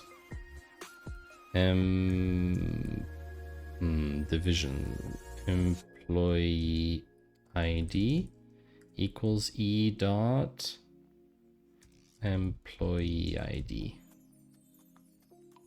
These are large though. Let's see if that links up.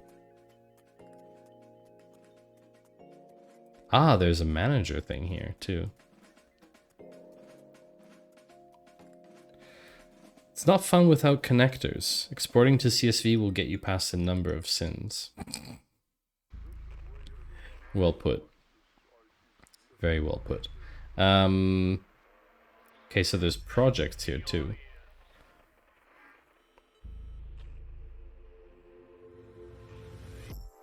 Okay. Next left join. So we've joined the divisions. We also want to join the actions. Should we join the managers first? Managers. What would we do? We'd have to represent the managers and employees in some kind of relationship. I don't know if that's worth it. I don't think that's worth it. No, maybe not. Let's do the actions.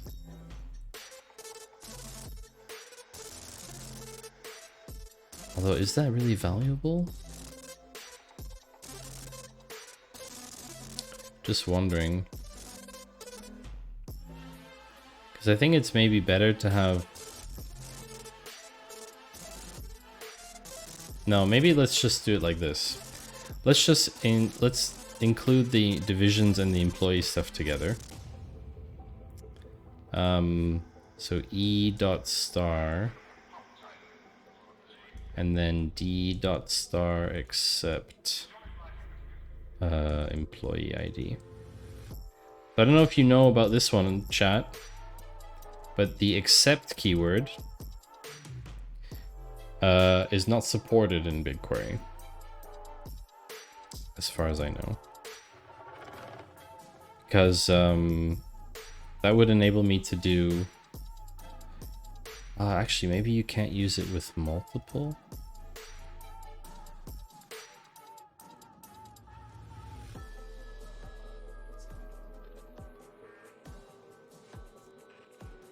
Yeah, that's probably why. BigQuery select accept. I don't think they support it yet. I don't think so. Do they? Ah, it's with brackets. This is the one. So basically you want everything from the first one, but because you've joined them together, you do d.star.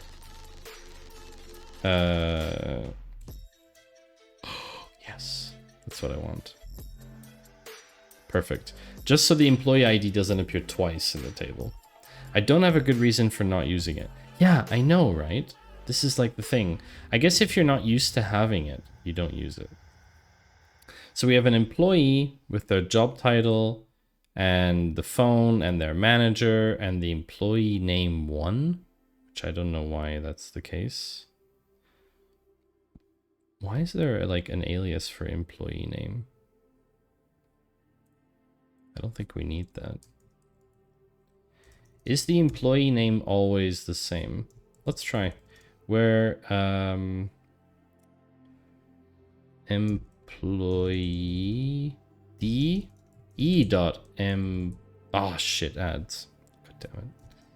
I missed the cutoff. Is unequal to. We're gonna take a break in a sec. D dot employee name _1. Okay, that's fine. So they're actually equal. So we're gonna do except employee ID and employee name. So time for ads again. And we will see each other in a few minutos. Don't go away.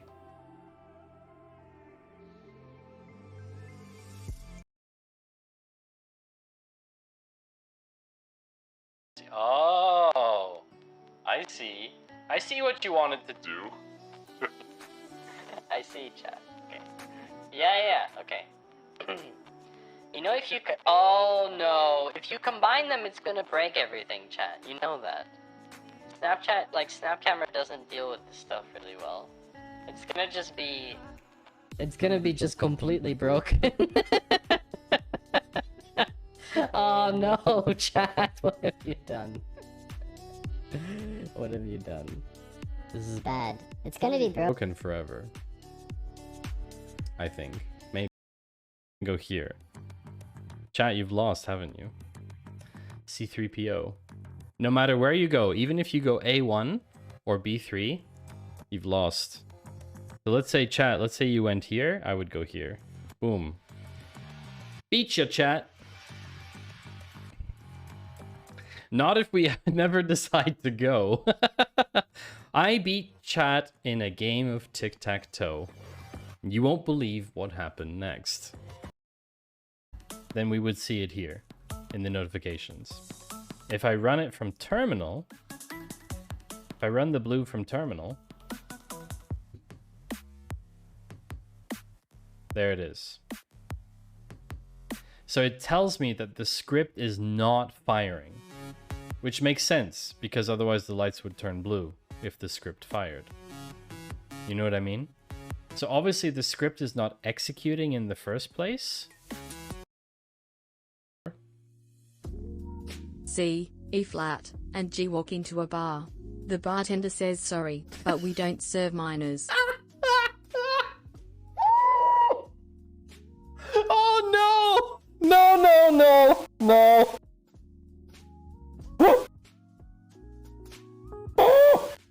Yeah. Said, yeah, let's pin this, and oh, it would be really fun. It would be really fun to understand more. Can I follow a bike's path across different stations? Of course you can. Uh-oh, 99. 99. Oh, no. I don't even see what's happening. I think the enhance needed to come in before the time warp. I think it was the timing.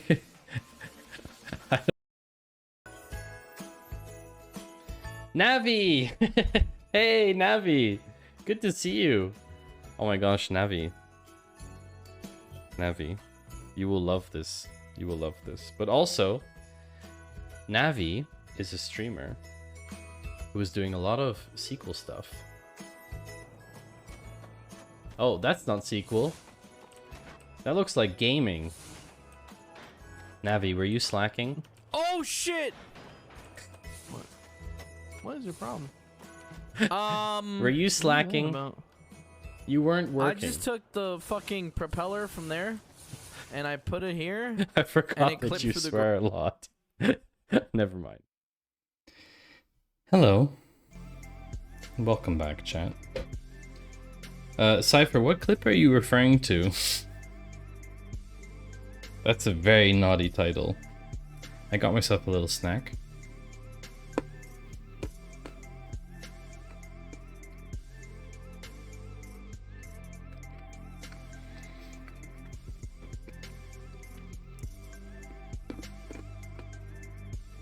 The one where I run tic-tac-toe. That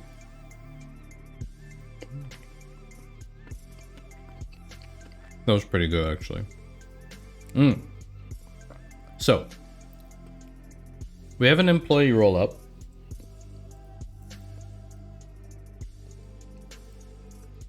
I want to change this background. It's a bit too bright for me.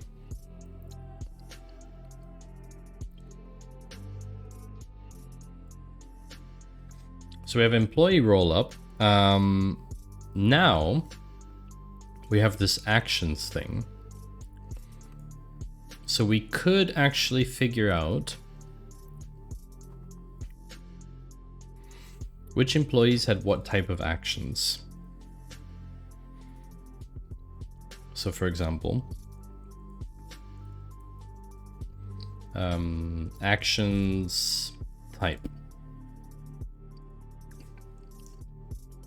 I mean, that's simple, right? We just do action type as, well, we don't even need to alias it. Action type and then count star. There doesn't seem, there's no action ID, right? No. Group by 1. Order by 2, descending. So now,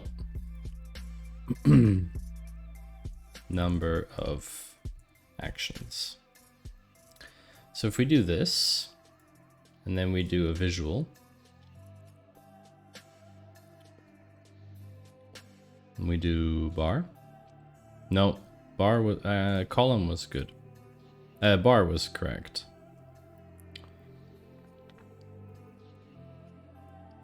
There's a whole load of actions.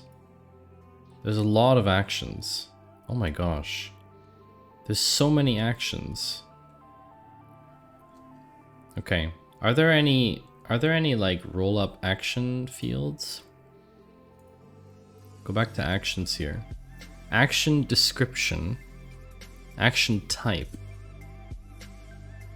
Action severity. What if we looked at severity instead?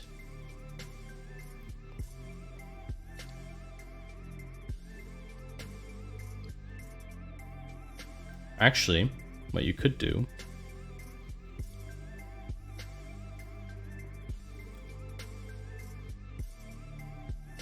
you could take count action date. You could just count that. And then take... Why is that not working? Action type. So not type, we want severity, for example. Ah, here we go. So...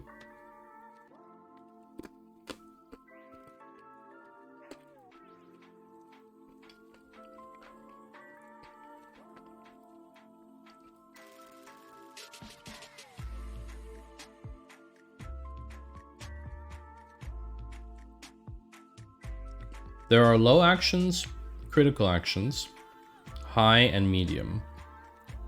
So there's a scale of four different types of actions. This song's a bit weird.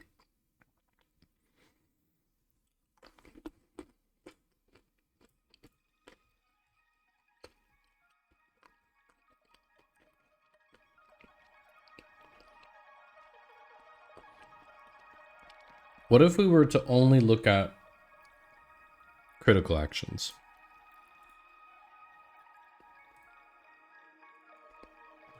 I keep making Python cells, even though I can't use Python.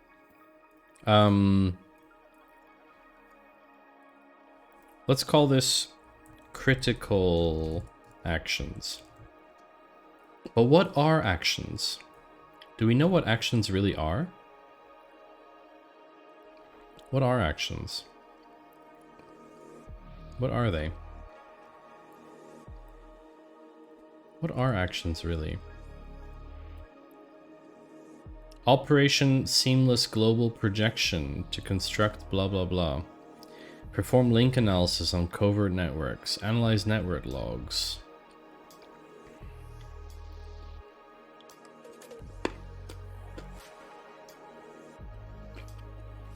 Perform data fusion.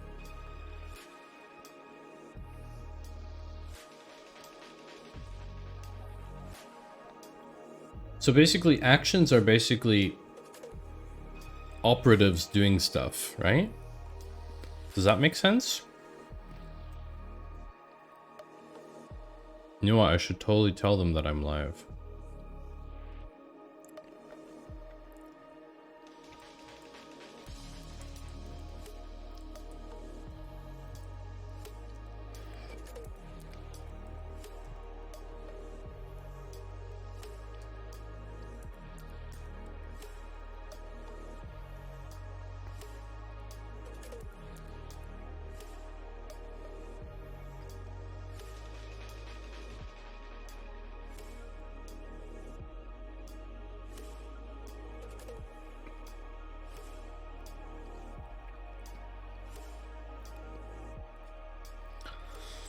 Hey, T. Jason.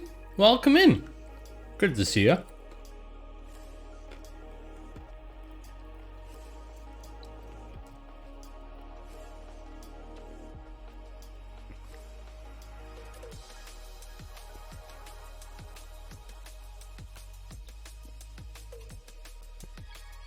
How are you doing, T. Jason? Sir, no self-promotion. Get kicked.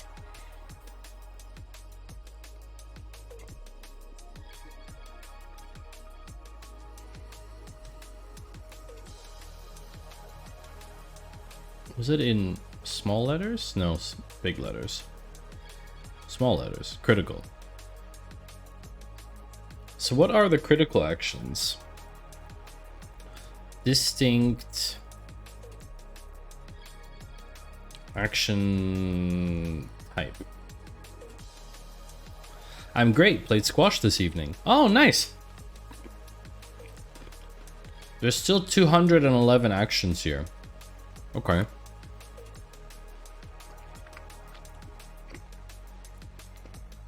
By the way, might win a new mountain bike in a mystery box giveaway you got for free shipping in a giveaway. When do you find out, Owen? And who did you play squash with, T. Jason? You know, I've never tried squash. Is there a difference between squash and racquetball?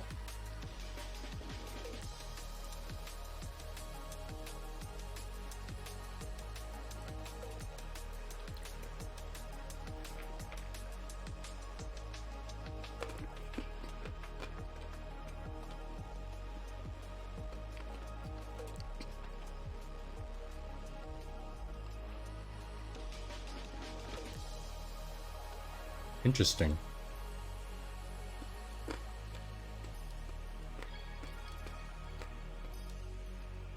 Wait, there's two spellings of racquetball?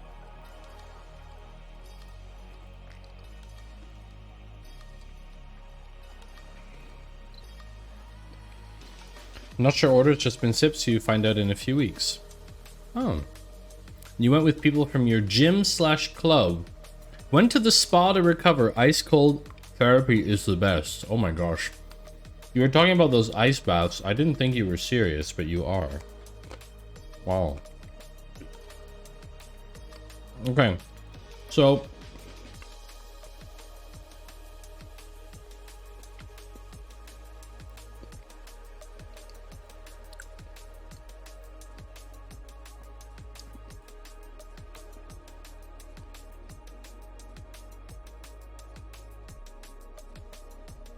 what about the status?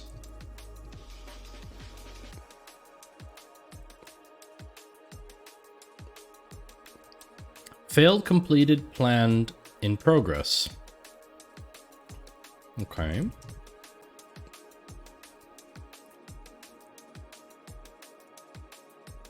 What if we look at all of the ones that are severe,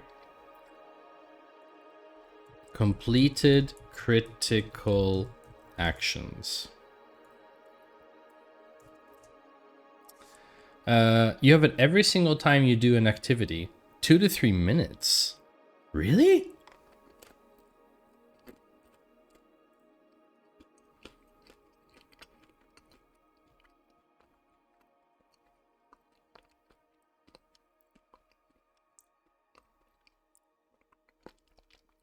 Mm-hmm.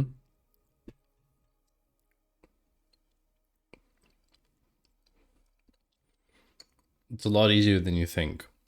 Okay. I'm not so sure. So...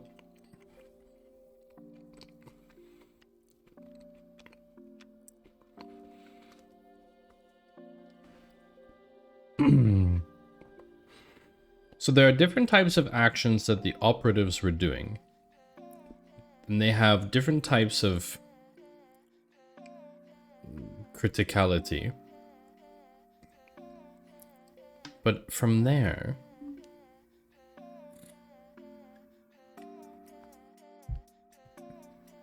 I wonder if there's like a way of seeing, of looking deeper into the action descriptions. I mean, it's likely that the operatives who took the devices wiped their actions. If they could. I'm not sure, actually.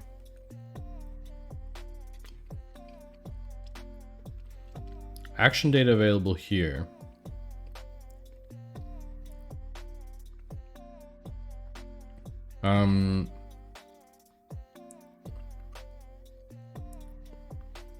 Actions.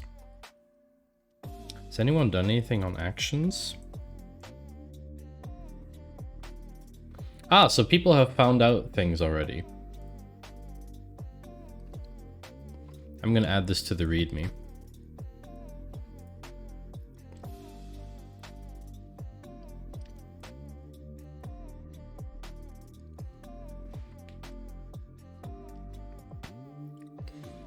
There are 5 missing employees.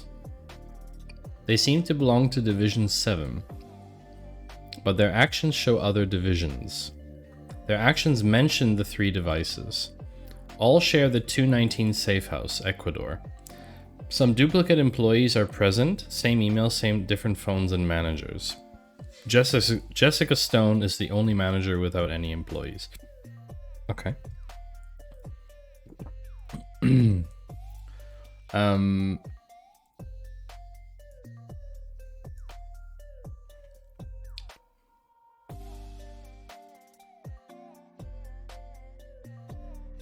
This is cool. Known facts.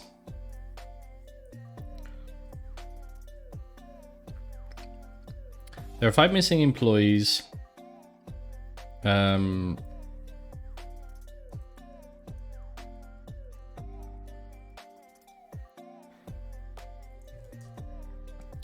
Who seem to belong to Division 7. But their actions show other divisions. Lots of people who did actions in division 7 don't have that division reflected in their employee table.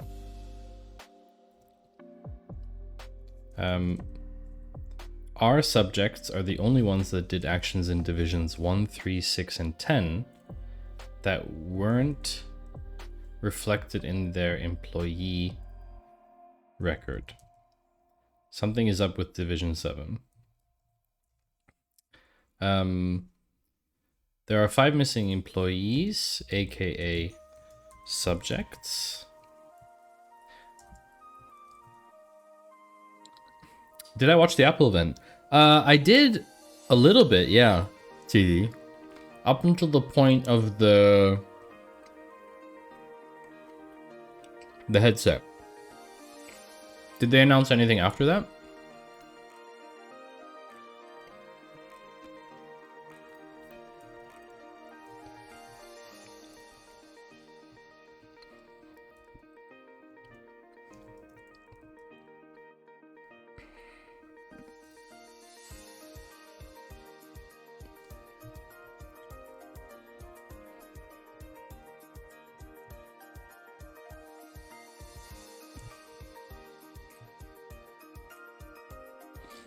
I don't know, I left to play squash at the iOS 17 part. Ah, okay.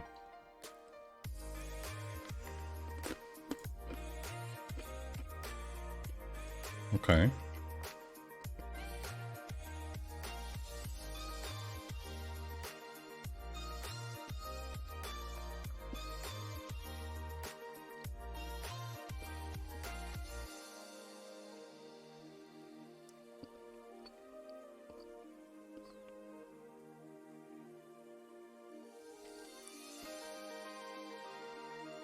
Okay. So, it seems like the actions is definitely a key thing.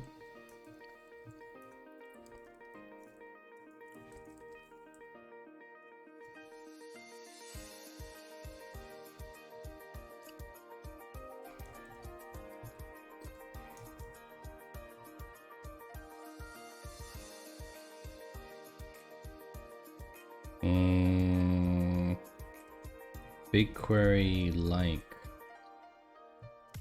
case insensitive.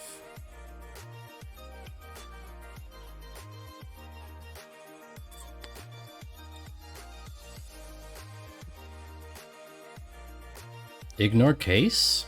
Oh, that's only a legacy.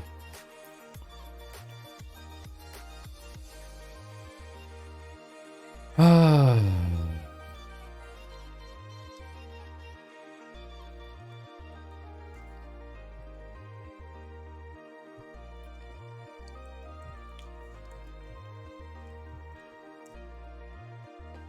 Is there something here? Completed critical actions. So there are 66. Ah, okay. There are 66 actions. 66 actions that mention device.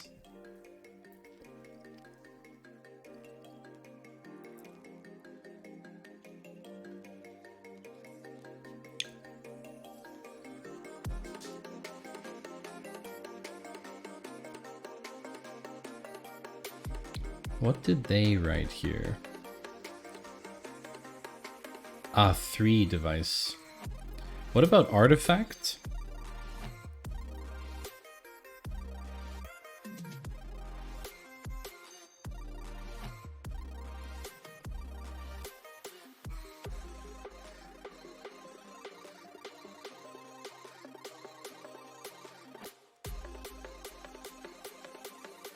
Because there's nothing that mentions artifact.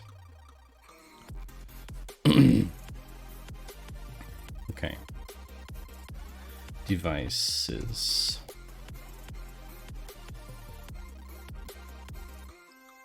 Uh, 66.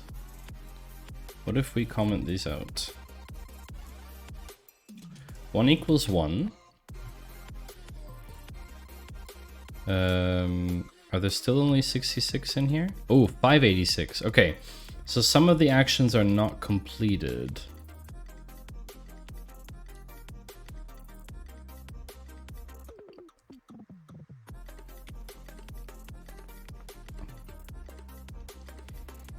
Sometime in 2023, the devices went missing.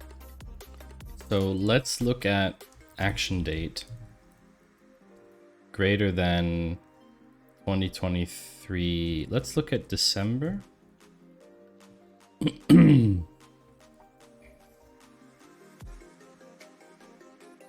Oh.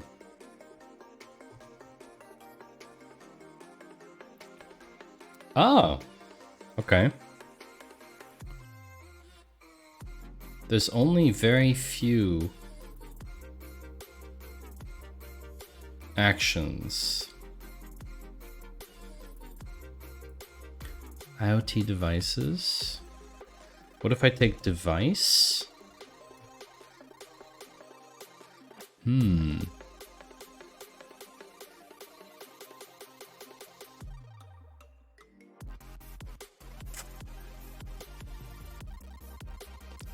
Who are the missing employees? There was a thing about missing employees. 14.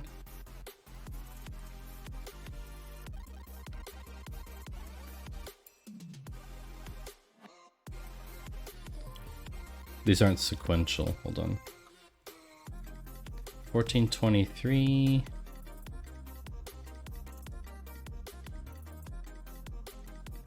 4284.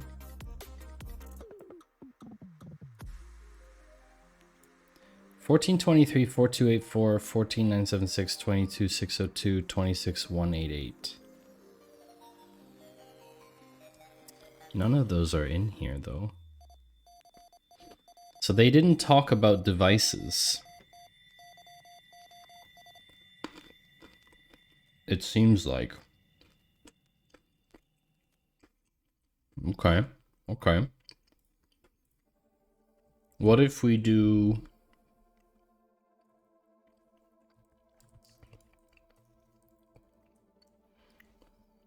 What if we do something else? First, I'm going to double check about the missing employees. How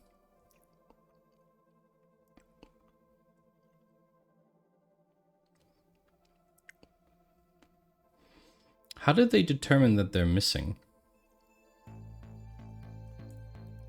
Kind of curious about that.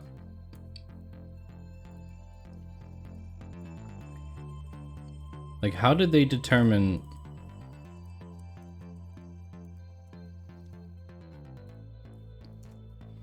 How did they determine that those employees don't exist?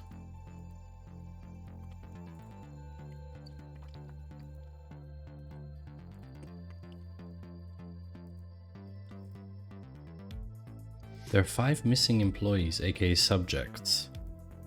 Their actions show other divisions.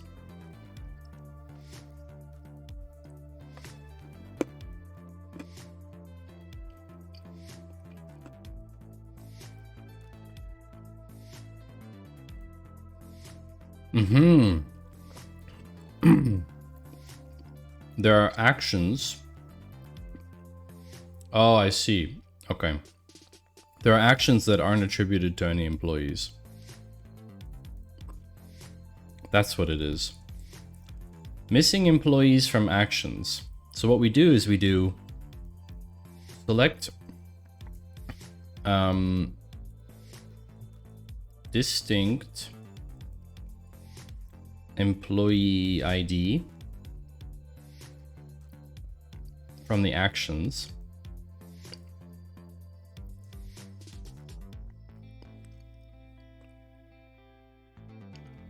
Oh, all actions.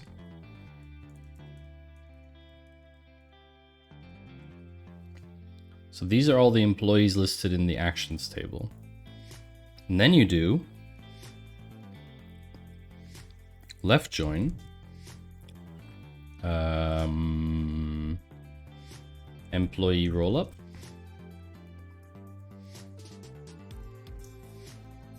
on... We should alias these.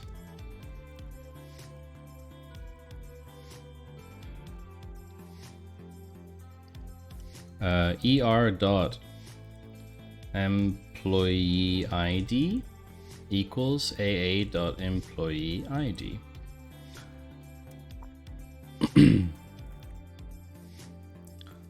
Then you do AA.employee ID where ER.employee ID is null. Ta-da! That's how they got the actions. The missing employees. 1423, 4284. There are 5 employees, aka subjects, with actions who are not listed in the employees table.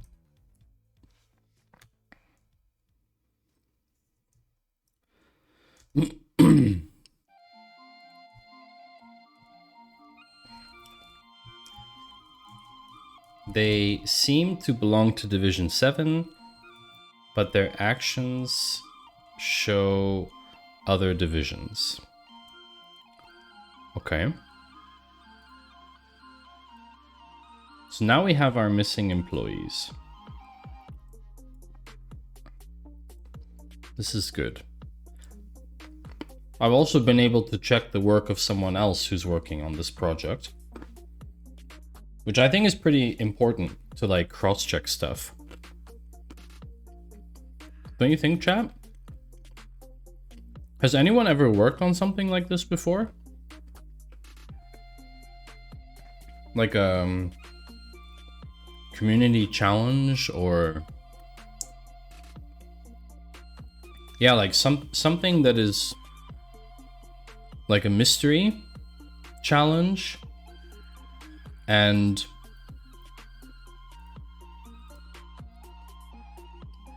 like people you don't know get roped in, and then you collaborate together with complete strangers on something like this.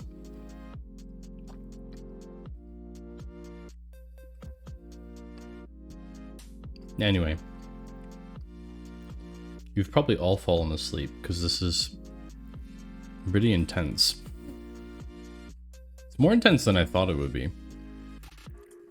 Okay, so we have missing employee actions. So we do select star from actions where 1 equals 1.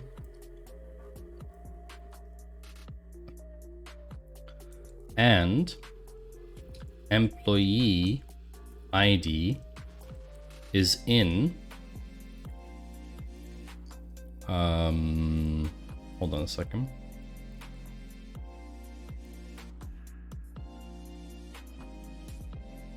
We could just inner join them, actually.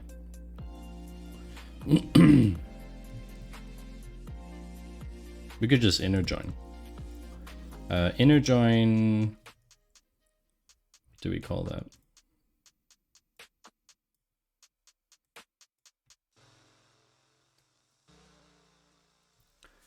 What are their inner join? Missing employees from actions as, I don't know, me dot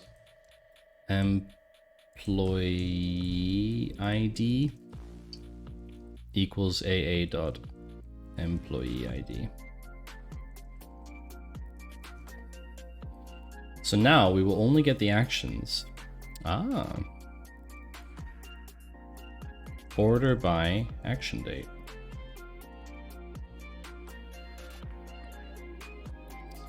Okay. Let's have a look at what was happening here.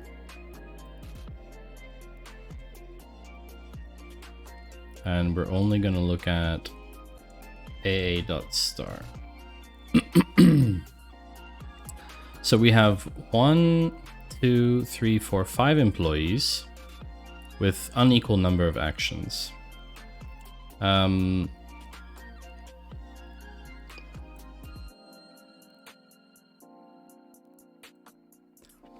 Their actions are all over the place.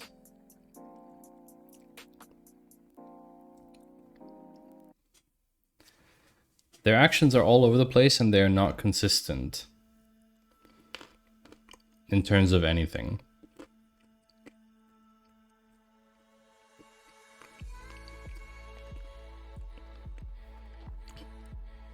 How do we know that they belong to Division 7?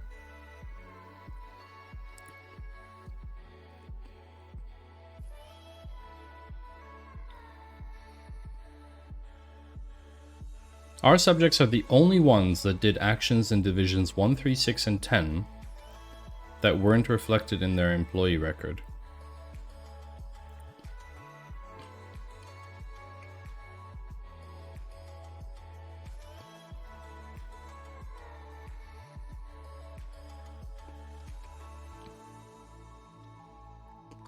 Initiate operation.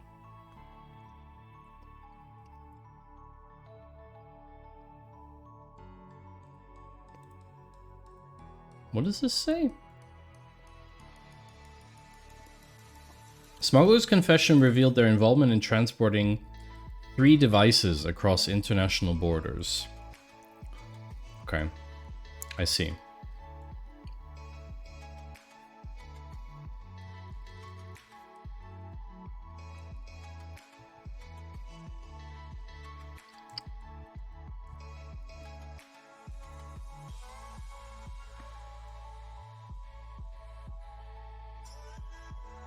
Okay, so these are the ones that reference 3 devices.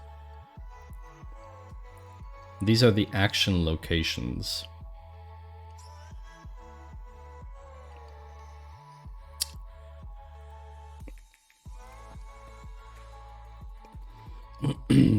Where do we go from here, chat?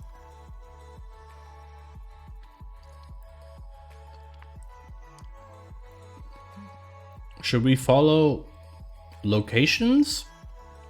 Or should we follow employees? Or should we follow divisions? Or the action itself?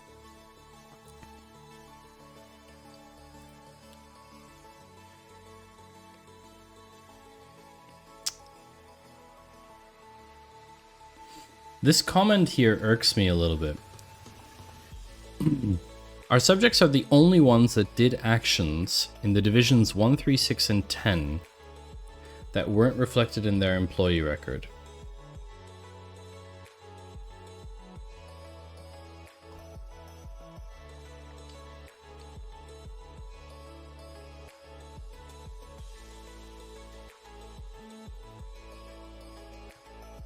Let me just do something here. We're going to do something else. We're going to do present employees. Employees actions.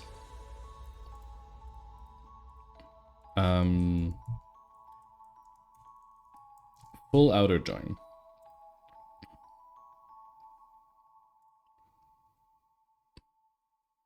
No, hold on.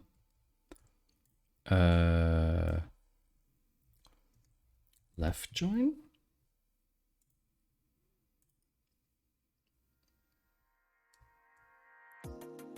How would I get the ones out? Would be outer join would be the ones that work. I have to exclude them. Where AA dot where ME dot employee ID is null.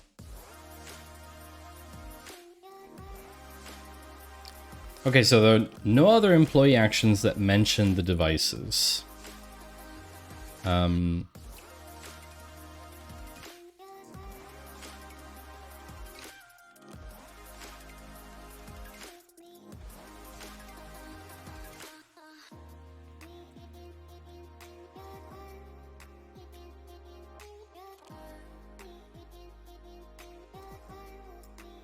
I don't know about this information. They seem to belong to Division 7.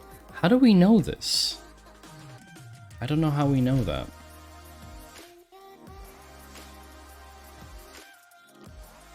How do we know this?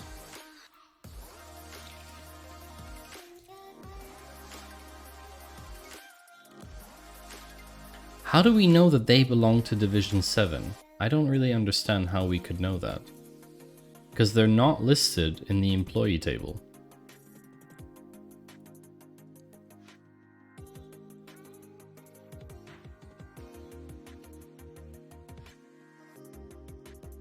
Division. Count star. Count distinct. Employee ID. Group by 1. Divisions.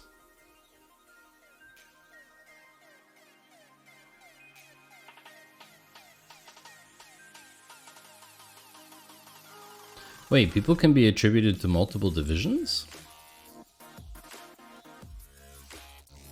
Ah. I didn't realize that, chat. Okay.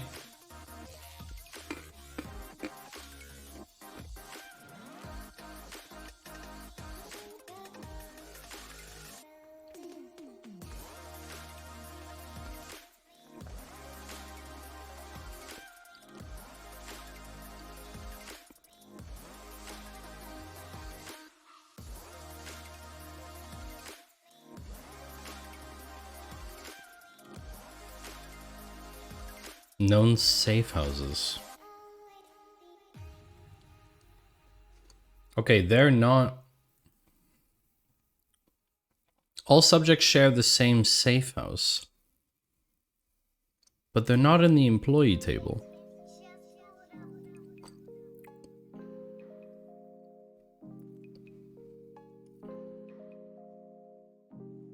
How would we know that?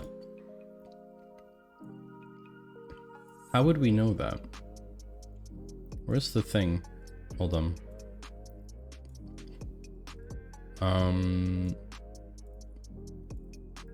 Safe house.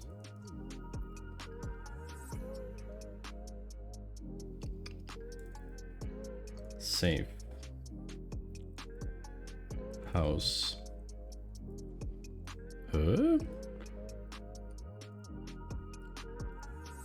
Safe house.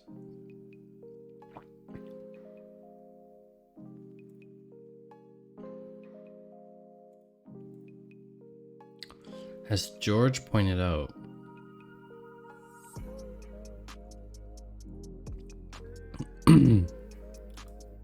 because the actions,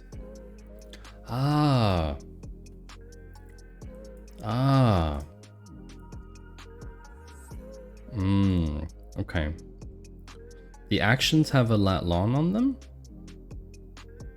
No, they don't.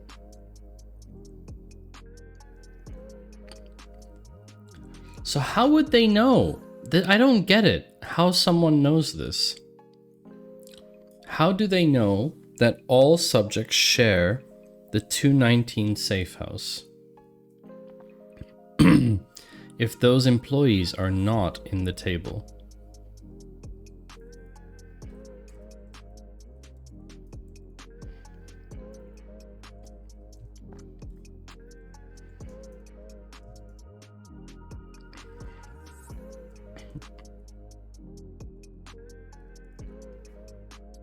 I don't get that.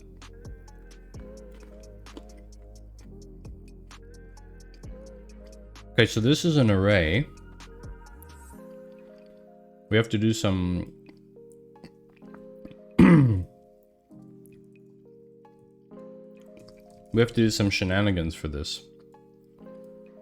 We're gonna use the unnest for this. So we do employee ID, known safe houses, and then we do unnest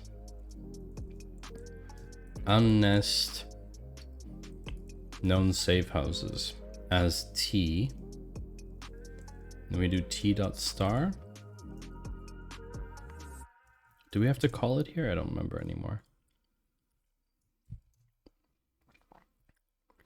Values and unnest be arrays. To BigQuery to array. You okay there, chat? Gone very quiet today, chat. Boom, boom, boom, boom, boom. To array.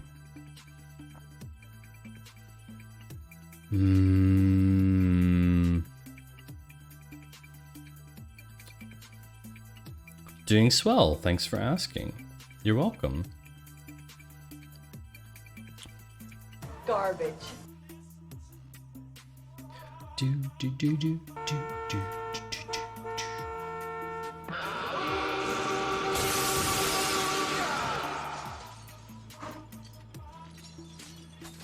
Array. Wow. So you just put array in front of it? That could work. Expected keyword select. Huh?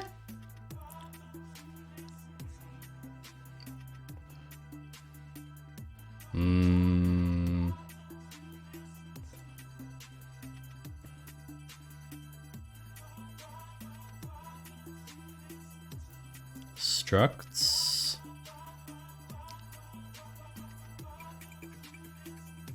Replace categories from T. Unnest split. Regec extract.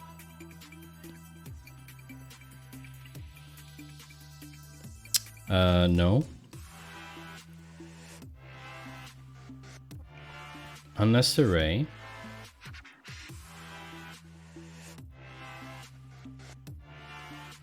Yeah, it's a string.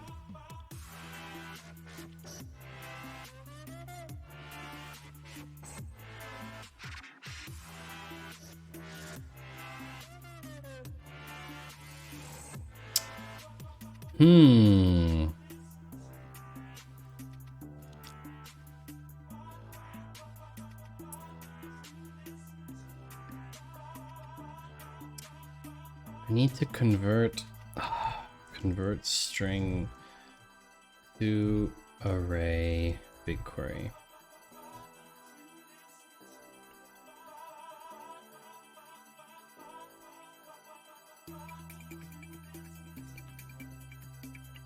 Array. But it's not a funny formatted one.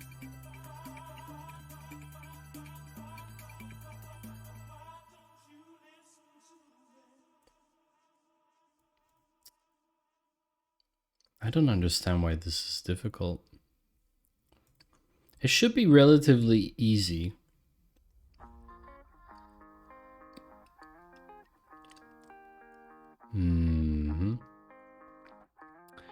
I'm willing to give ChatGPT a try with this.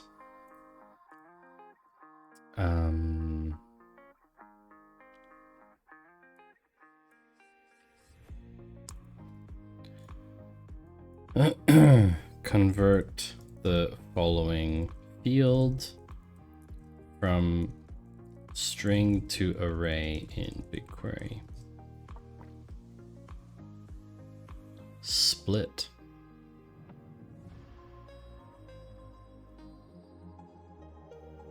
What?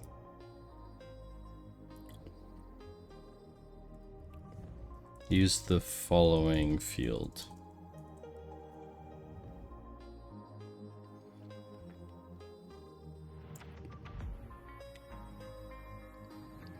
Yeah, array function.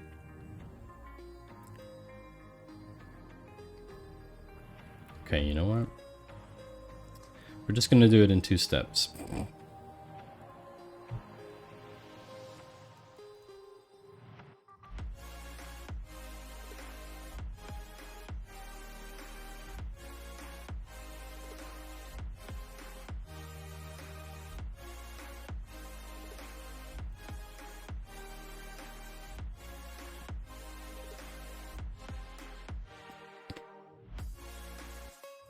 Why doesn't...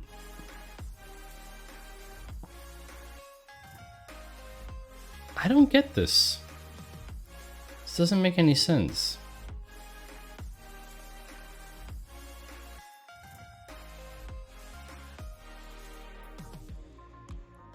Maybe it's a count syntax thing?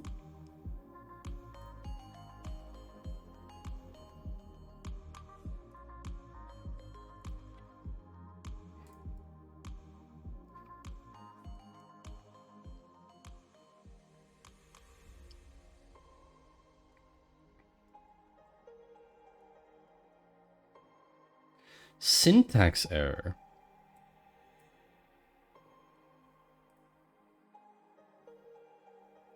Expected bracket or keyword select or keyword with.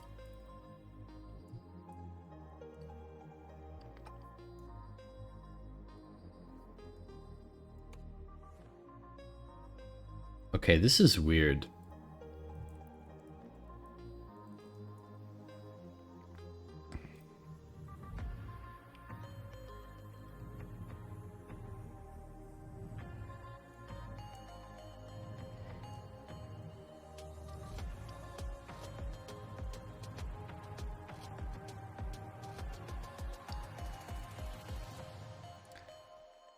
Can accomplish using the array function. Have they changed how this works? This seems new to me. Very new. So it would be array select x from unnest known safe houses as x as safe houses. Values referenced in unnest must be arrays. Unnest contains expression type of string. Exactly. It's not an array.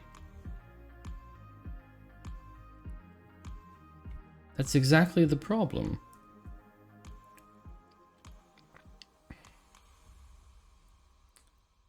That's exactly the problem. Oh, what if we cast... Hold up. What if we change... What if we... Schema, edit schema.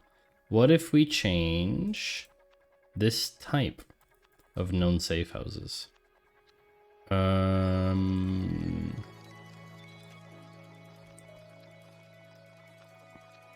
BigQuery, edit, schema, column type.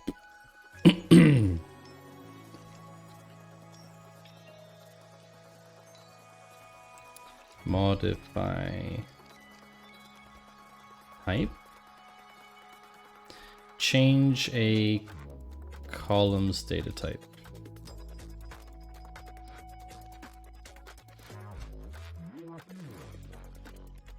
Oh wait, we might have to cast.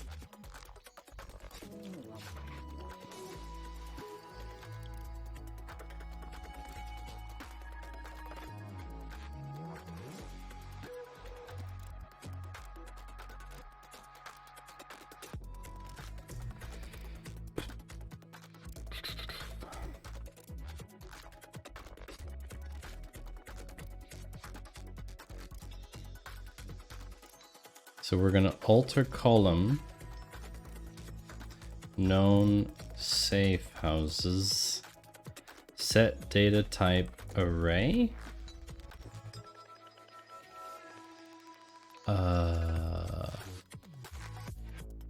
In syntax error.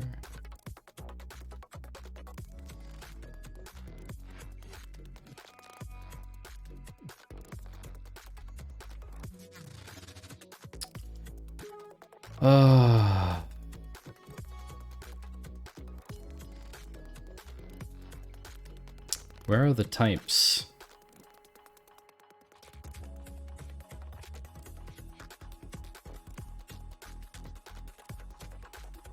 Ah, here we go.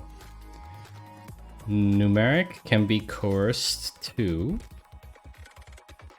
Huh.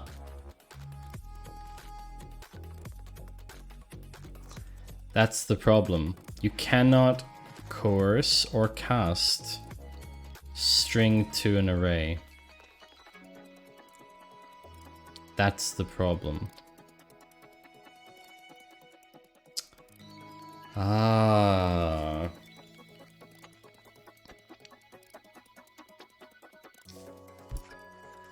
Okay. This is a interesting challenge.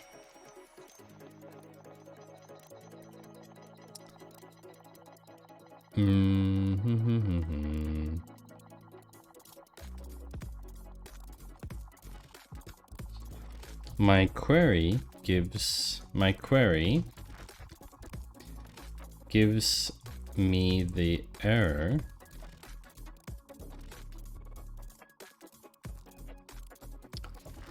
unnest contains expression type string. Unnest contains expression type string.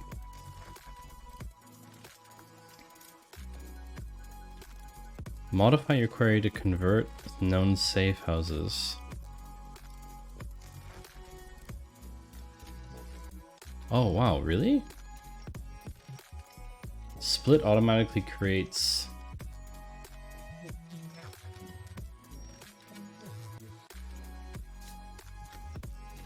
Huh.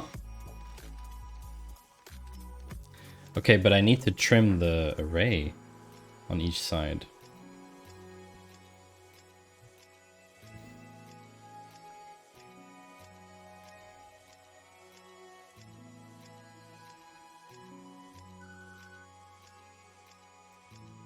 Trim?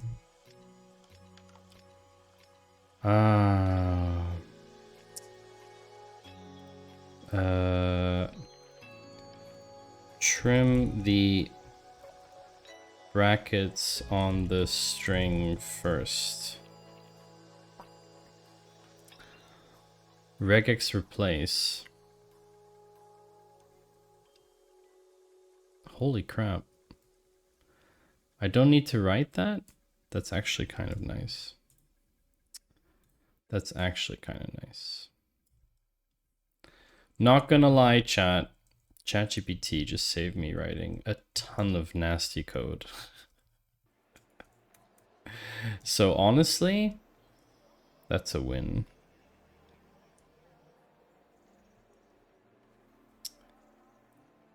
Assuming it works. But it does! And now these are arrays, which means they can be unnested. Awesome. So with safe house array. Oh,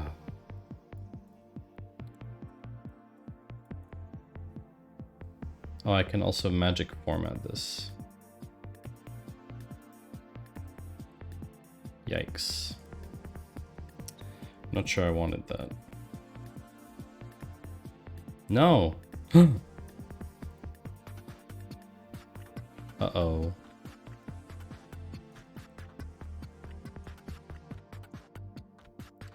Uh-oh.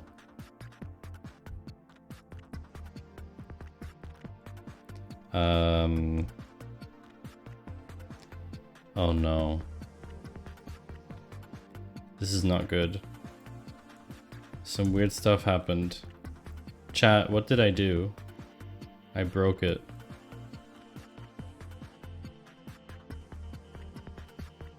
Oh no.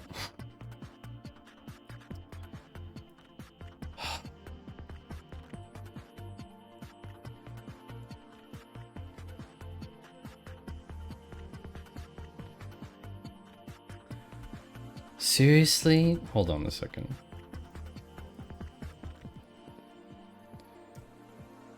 I broke it. I completely broke the entire query by using the formatting tool. I'm never doing that again.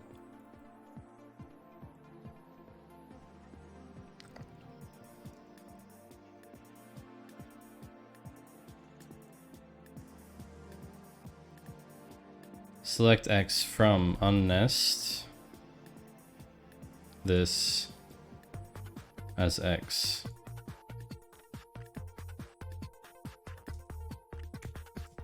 Yeah. This is some weird formatting.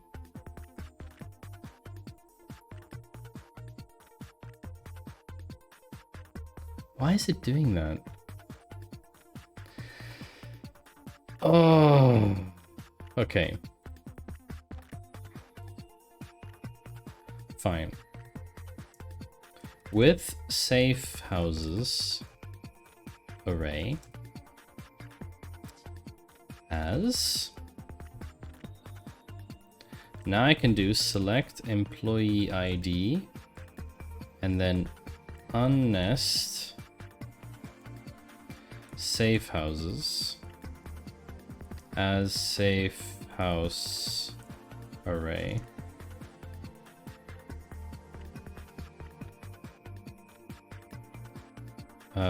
From safe house array.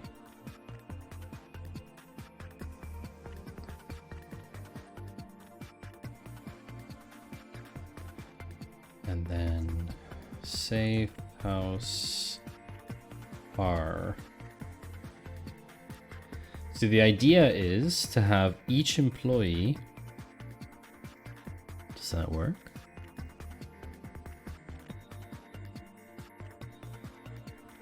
Cast safe house r as int as safe house number. Okay, so now I have achieved what I wanted. Each employee ID shows which safe houses they're in. So employee ID 5 is in 158.118. Let's double check. Employee ID 5 is in 158.118. Okay, correct. So now we can do, instead of that, we can do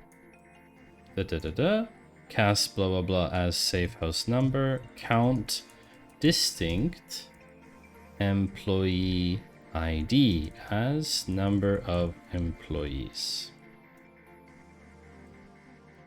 Group by 1.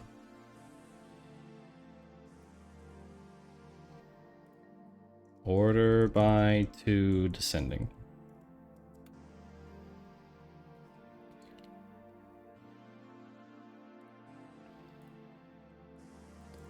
Okay, so the smallest number is 279 in safe house 120. Interesting.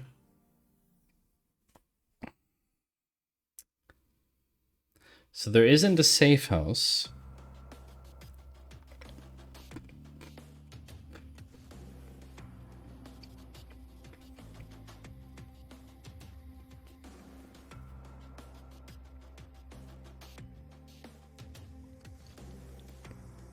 There isn't a safe house where no one is attached.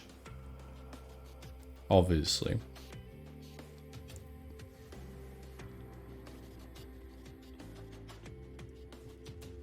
There are no safe houses where no employees are attached.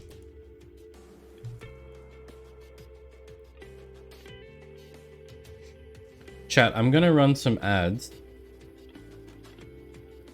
Okay. Because it's quieter today. We're gonna run some ads during the stream. It's a bit unusual. Normally I wouldn't do that.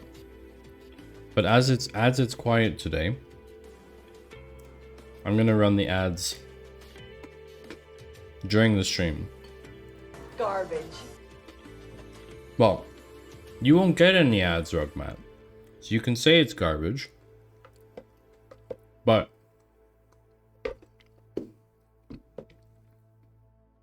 it's not, right?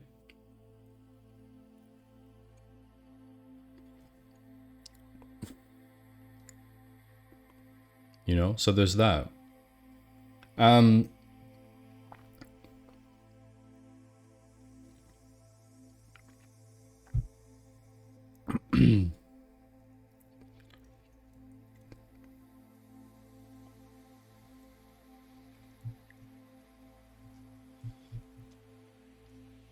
Let's check which safe houses they...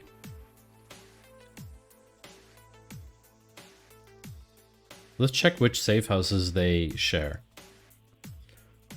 Left join.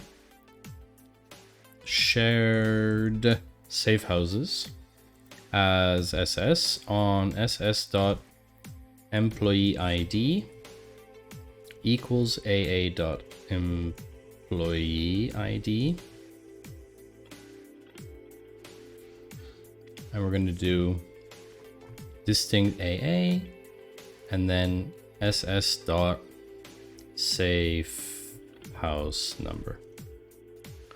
Unexpected keyword. Oh, shouldn't be a comma there. Oh, they don't have any safe houses. Again, how did they... All subjects share the...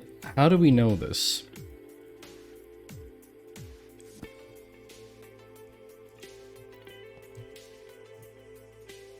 How do we know these things?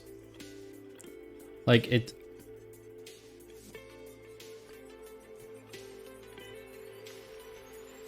How do we know these things? It doesn't say that anywhere. They're not in the data set.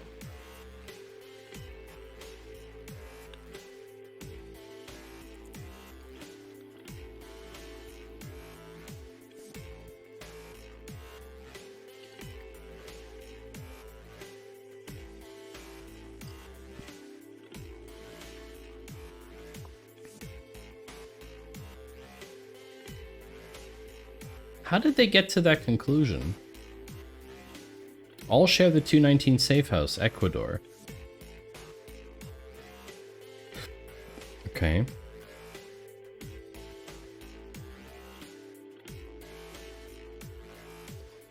They are in Ecuador.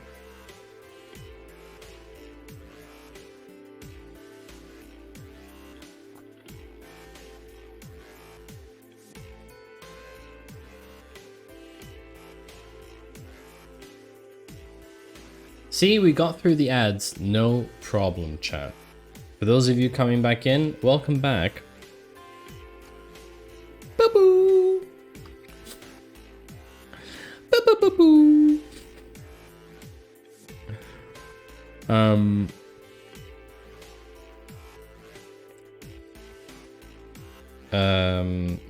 Initiate operation targeting Barbados. Encrypted email chain. 3 devices. I got these simply for checking for gaps in the employee IDs. Okay.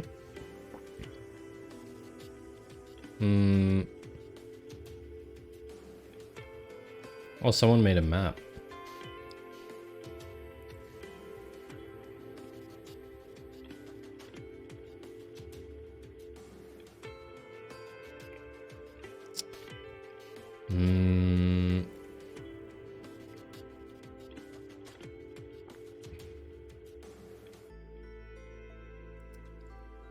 Ah, hold on. Divisions. Ah. They went through divisions? Wait. They went through the divisions table.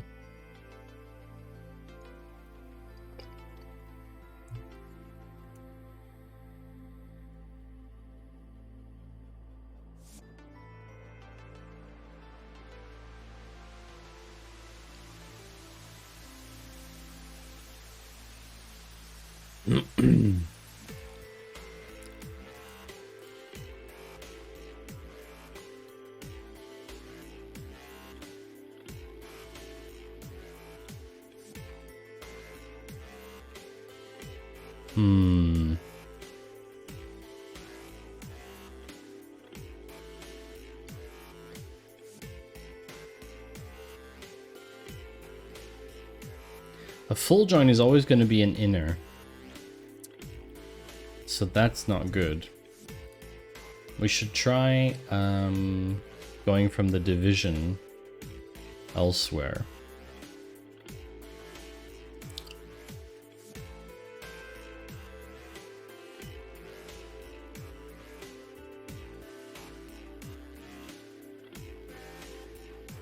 BRLDA employees.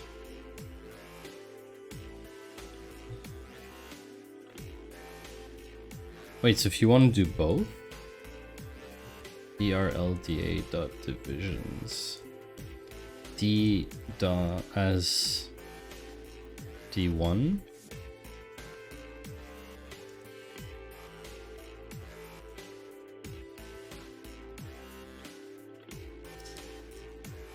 I wonder, could this work? D1, D2.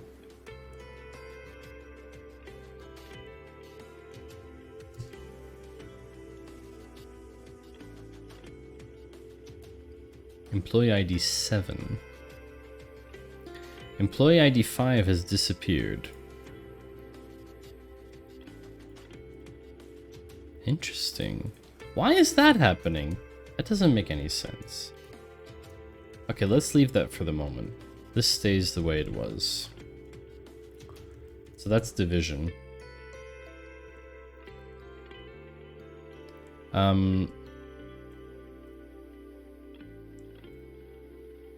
If we would try and get the safe houses for them, we could do it like division BRLDA.divisions as DI say known. What's the division thing again? Division known safe houses.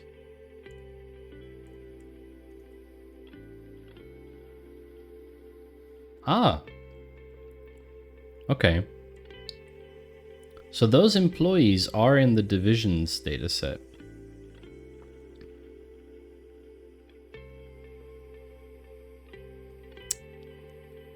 Funny. Funny.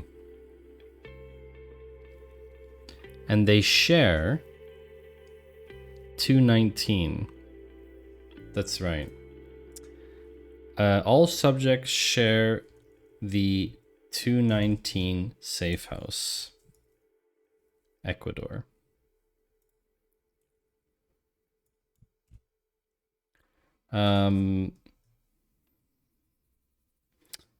There are 5 employees subjects with actions who are not listed in the employees table. All subjects share the 219 safe house as their known safe houses. Our subjects are the only ones that did actions in divisions 1, 3, 6, and 10 that weren't reflected in their employee record. Lots of people that did actions in division 7 don't have that division reflected in their employee table. It's likely division, okay.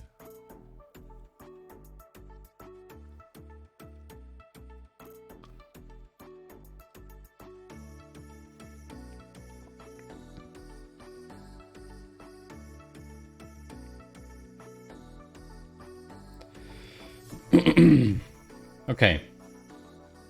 So I think we've established something. We've established that the employees have a common safe house. Safe house 219. Left join BRLDA dot safe houses as SH on SH dot ID equals DI Oh, we would have to unnest it, wouldn't we? Let's do that.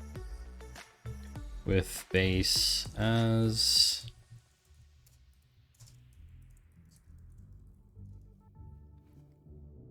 Okay. Select star from base. Unnest known safe houses as X.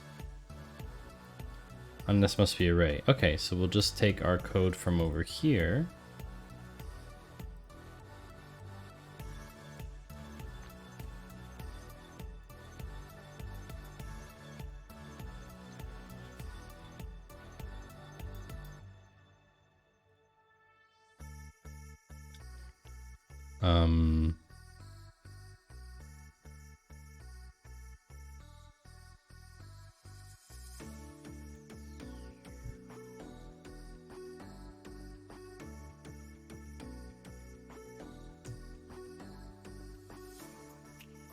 Unexpected character.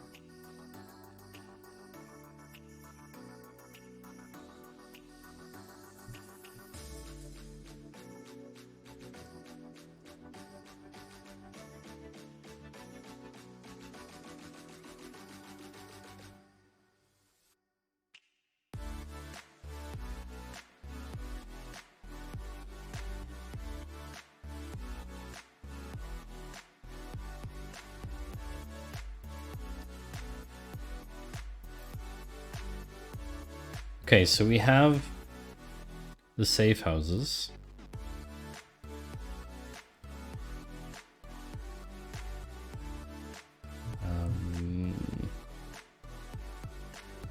Let's call it array safe house as...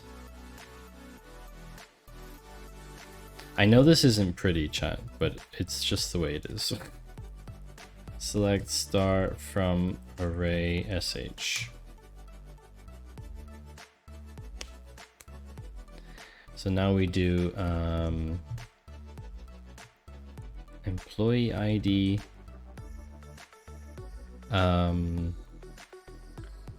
safe house number, unnest safe houses as X. No. As safe house number.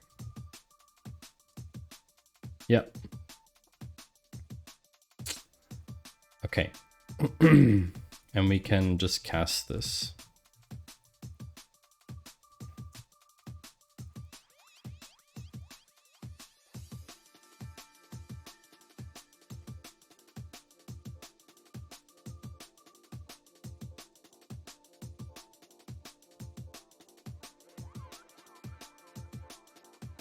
All right. We have all the employees with their safe house number. And then we do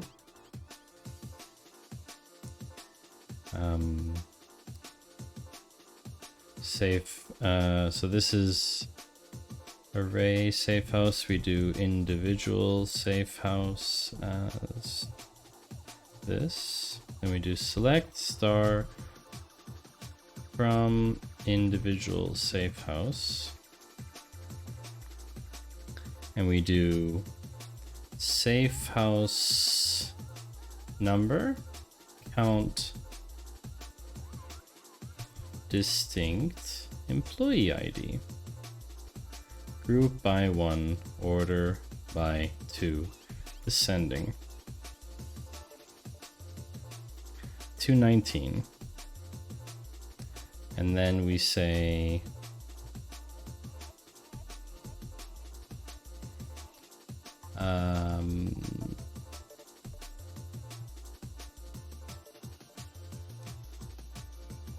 because that's the only safe house they have in common, as number of employees.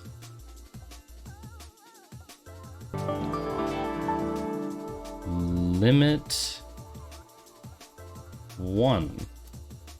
A raid. Pan spinning kids. Hello. and welcome. These red, green, and blue. These are colors. I was interpolating colors most of the time. Red, green, and blue so are what colors. I could do easily is to split this into 2 parts, like this. Okay. So you split them. Okay. Now what?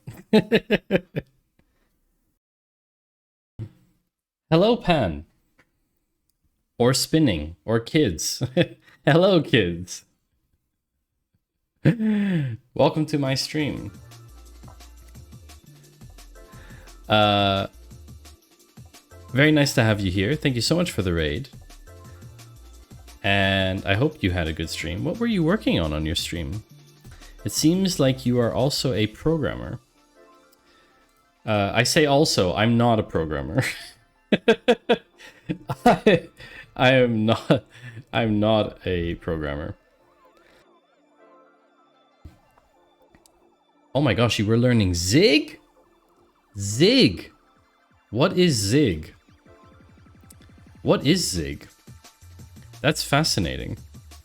I saw in your clip that played, Pan, that you had a stroke outline over yourself.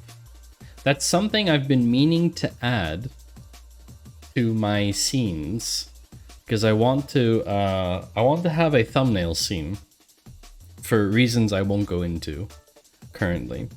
But I digress. My name is Maddie, or Maddie Two Shoes. My formal name is Matthew, but only White Panther and my mom call me that. I am part of the Claw stream team here on Twitch. I stream everything related to data, some programming stuff, programming for the sake of data, let's say. And I basically am trying to create a category called edutainment, where I myself am learning things, but also hopefully some of you are also learning along with me. So yeah, that's kind of my objective. So we cover lots of different stuff on the stream. There's plenty of things that you can interact with.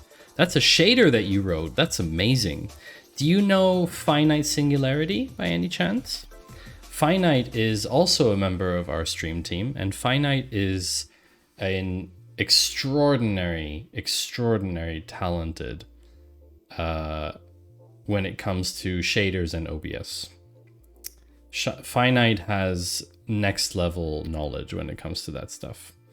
I myself, I would say I'm from Switzerland. I stream from Switzerland, so it is currently 20 past midnight here. I shall be wrapping up sometime soon. I don't know where you're from, Pan.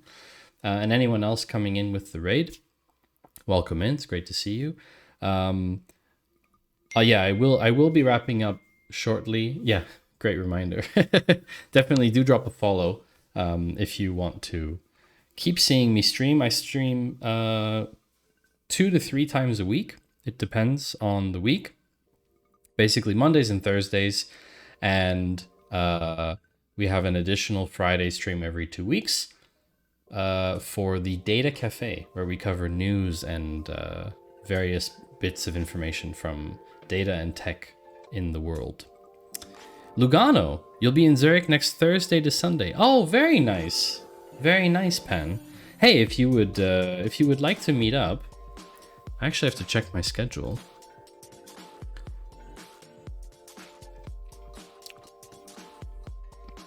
Oh, I have a lot going on this weekend. But it would be cool to meet up sometime. I mean, you're not so far away. So that's kind of cool. Very nice to meet another Swiss streamer. Sure, I'll do a demo show at Make Zurich. Oh! Really? Okay, I'm gonna have to... Oh, Civic Tech Hackathon. Hey, that's cool. That's really cool. June 2nd to 10th. That's really cool. I know a couple people who work for the city. I have a couple projects that are sponsored by the city, or a project, I would say. I have one project that we won prize money from the city of Zurich, so I know a couple people. That's nice, so we'll have plenty to talk about. Today, however, I'm working on a data leak. A data leak in the context of a game, so it's not a real data breach in that sense. It's a data leak called BRLDA. So the I believe the acronym stands for the Bureau of Really Large Data Analytics. I basically received a very cryptic message to a Discord server with some information in it. If you would like to follow along or follow for yourself, oh, it's just leak, isn't it? Yeah. If you'd like to follow or see what's happening in the server, then you can join up. At the moment, I don't really know too much. There are some things we have found out. And I guess that's pretty much that's pretty much like a good summary, I would say. Is basically there are these 3 artifacts devices. There are 3 of them in circulation. One is the most powerful, which we don't know exactly what that means, but it's computationally speaking. The safe house where the devices were being held was compromised by field agents. The identities of the field agents who went rogue are unknown. That's based on the documents. Based on our data exploration, we found out, not everything I found out, some of the things found out through the Discord community. There are no safe houses where no employees are attached. There are 5 employees, aka subjects, with actions who are not listed in the employees table. It's these 5. All subjects share the 219 safe house, Ecuador, as their known location. So if we look here, we can see safe house number. From this, we can actually just join the safe houses information. BRLDA.safehouses. Safe houses as SH.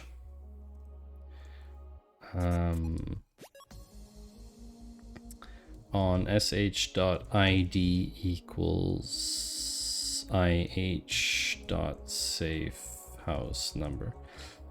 And then I can include the sh dot. What's in here? Safe houses. Address city Latlon. We can just include the address here. Group by 1, 2, order by 3, descending. Yep. So basically what we know is that they are the rogue agents. So there's like a data set of actions. Ooh, yeah, I messed up some stuff here. I'll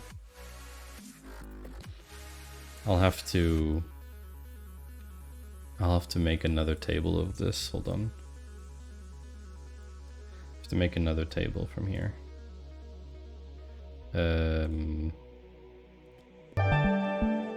By the way, if you need to go, Pan, please don't hesitate. Don't hang around for my benefit. Like, you've done with your stream, you probably need to like get to sleep, use the bathroom, whatever. Missing employees. And we're gonna call this missing employee safe houses. Update this. Also, Moby Star, thank you very much for the follow. So these are the... Yeah, these are the ones. We don't need these division things in there. Don't worry, I still have a meeting at 2 a.m. Oh my gosh. Really? Wow. That's late. I occasionally have calls that late too, but it's very unusual. I actually have to go to the office tomorrow. I go to the office about once a week. Multinationals. Okay, multinational companies. Yeah. From missing employees.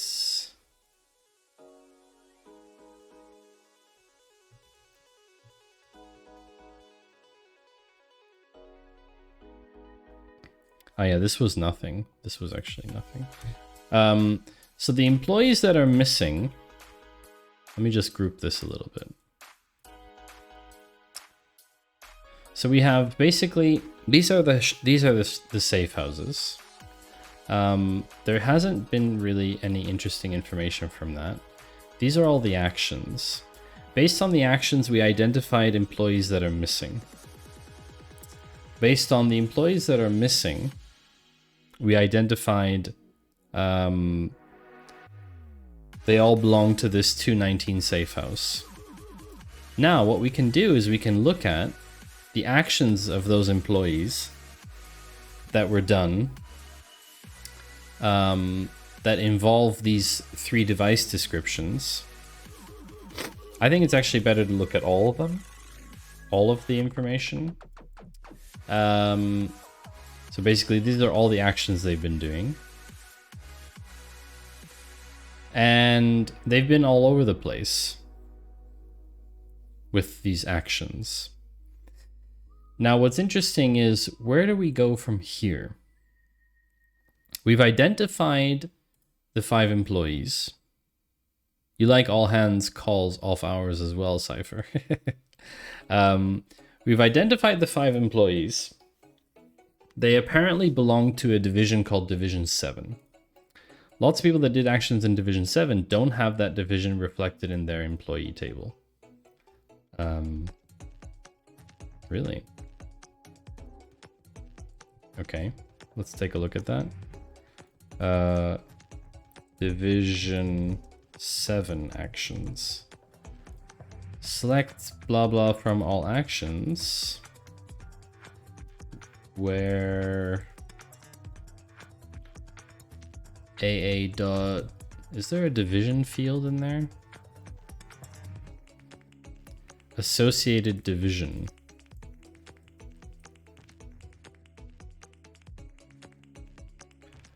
Division 7? I don't know what that looks like. Where's the actions thing? Ah, here, associated division. Okay. So these are the Division 7 actions. There's 9,000 of them. These are all Division 7. Let's look at the employees here. Just to sort of go through employee ID.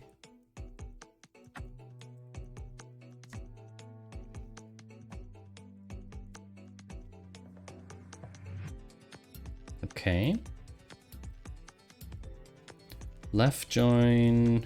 We have all the employee stuff up here. What did we call that again? Employee rollup.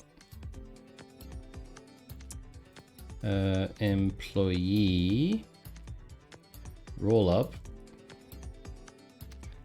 as ER on ER dot. Let me think about this. You're trying to change my background to something awkward. What is this?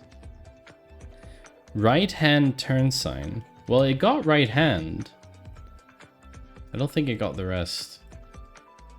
Interesting. ER dot employee ID equals AA dot employee ID.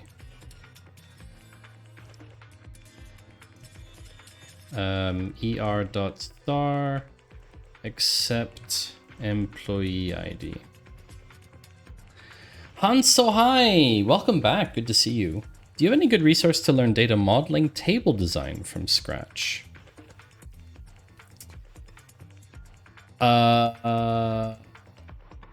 Resource, no, Han. But I can give you a tip if you're willing to wait 2 minutes, That's okay. I will draw it for you. Of how you should design systems of information. Okay, these are all the employees. There's 2,668 employees. Associated Division, Division 7. Some of them are not associated with Division 7. Ah. This is what's very interesting. ER.division. Not like Division 7. I can just include 7 in here. Wow, a lot of people. 630 people. There's 630 people not attached to Division 7 who did actions under Division 7. Interesting. There are 630 employees that did actions classified under Division 7 that don't have that division reflected in their employee record. Whatever that means. Welcome to you, Mobistar. Whatever that means. Okay, I promised Han, I promised you something. So I'm going to draw for you. I'm going to draw something easy. Oh, I know this track and it's horrible. We're changing tracks. Okay, here we go. This is my magic whiteboard. Okay. So here's the thing, Han. How do you... I'm going to bring up your question here. If it works. Come on. Wow, everything has just failed.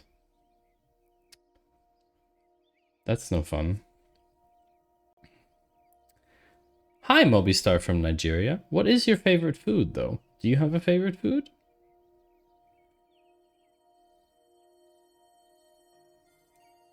Do you have a favorite food?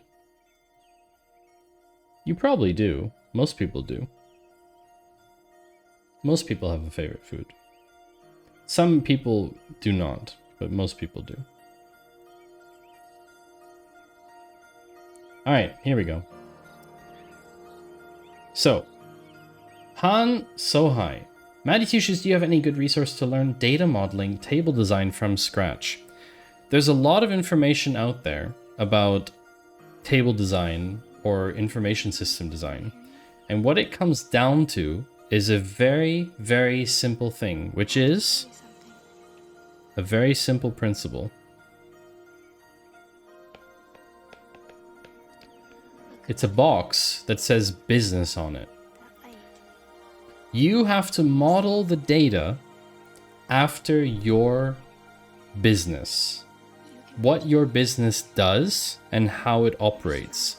That is the most important way to model the data. So this isn't a technical explanation, okay? This isn't a technical explanation because you can find lots of technical resources out there. But let's say, for example, you are... I'm going to bring my iPad a bit here.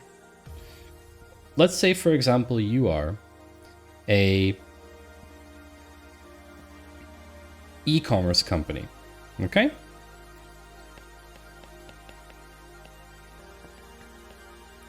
Let's say you're an e-commerce company. You just clapped in agreement so loud. Enjoy your dinner and Diablo 4, Owen. Oh, and delivery time on the mystery box is 3 to 6 weeks. Nice. So let's say you're an e-commerce company.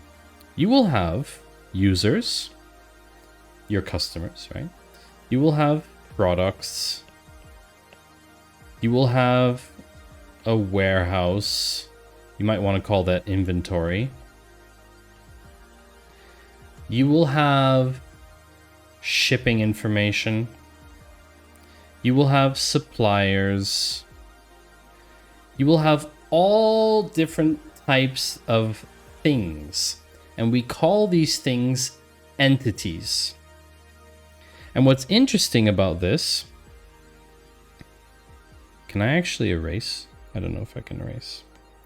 What's interesting about this is that in system design, in a classic database architecture, when you link all these things together, this is called an ERD, an entity relationship diagram. Now, what's interesting about that is that you have to think of your business in entities, the same wording. So for example, if you have a product table and you have a suppliers table, can you link them together? Is there a piece of information that gives you something that is a commonality? If not, you need to introduce something in between, right? You need to introduce something in between. What entity is that going to be?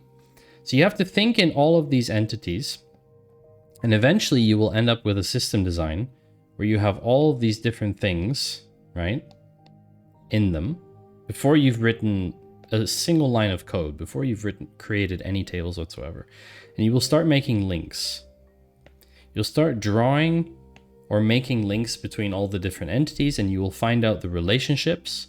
They will be either one-to-one, or they will be n-to-n, or they will be 1-to-n. Those are the three possibilities of relationships. So classic example is users and orders. This is a 1-to-n relationship. Why is that? Because I can have user ID 1, but that user can have multiple different orders.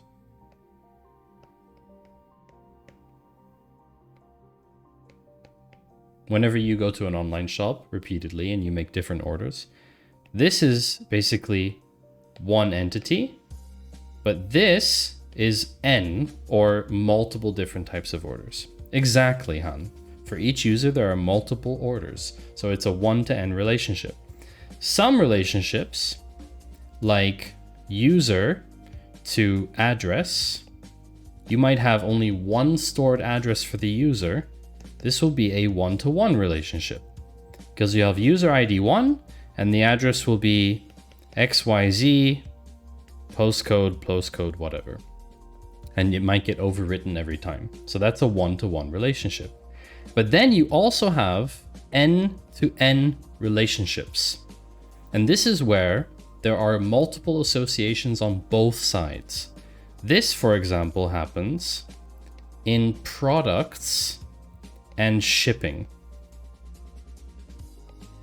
Because you might have a product ID 123, 234. You might have different products, but in the shipping information, you have different products rolled together because some products get sent together. Some of them get ordered together, etc. Right? So you might have an end-to-end relationship, which is called many-to-many. And so effectively, when you think about all of these business entities and these relationships, eventually what you end up with is a system diagram. And this isn't even an entity relationship diagram, it's a system diagram where you say, how does your business work? We get users in the case of e-commerce, right? If we have an e-commerce situation, we get users. Those users result in registrations, maybe, for example. Those registrations result in orders. Those orders result in products. Like, you can basically create these diagrams for your business. And yes, for end-to-end, it is very, very common to use linking tables, which means that you start with those two entities separated together, separated from each other. So you'll have a product table and you'll have a shipping table. And then you will create this linked table, which is like, for example, shipped products.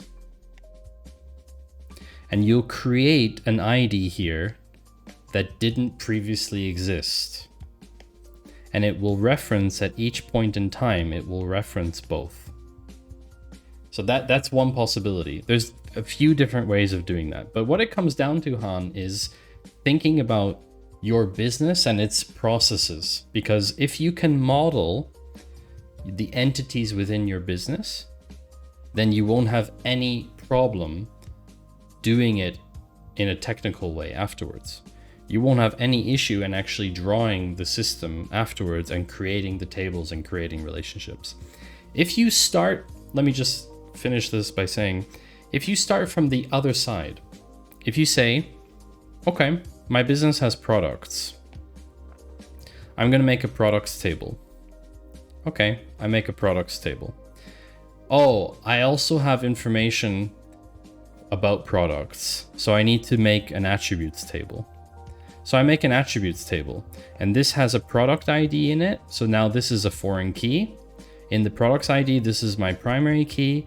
Now I make an attributes table. And then you discover, after you've done all this, that there is another piece of information somewhere in your company where every time something is shipped, there is an attribute for shipping as well. And then you're like, oh, now I've called this table product attributes and linked it to the product, but actually every product, every time it's shipped, has different attributes too.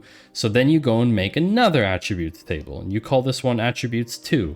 And it just ends up being a huge mess, right? If you don't think about it first. So identify the entities first. And it is very easy to do because you work for your company. So you know what the entities are in your business. We have, for example, in the case of our business, we are a digital platform for healthcare, right? We're a mobile app. We have users. We have partners. We have products. We have services. We have medications. We have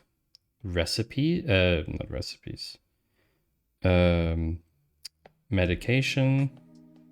You're not supposed to read this, it's doctor's handwriting.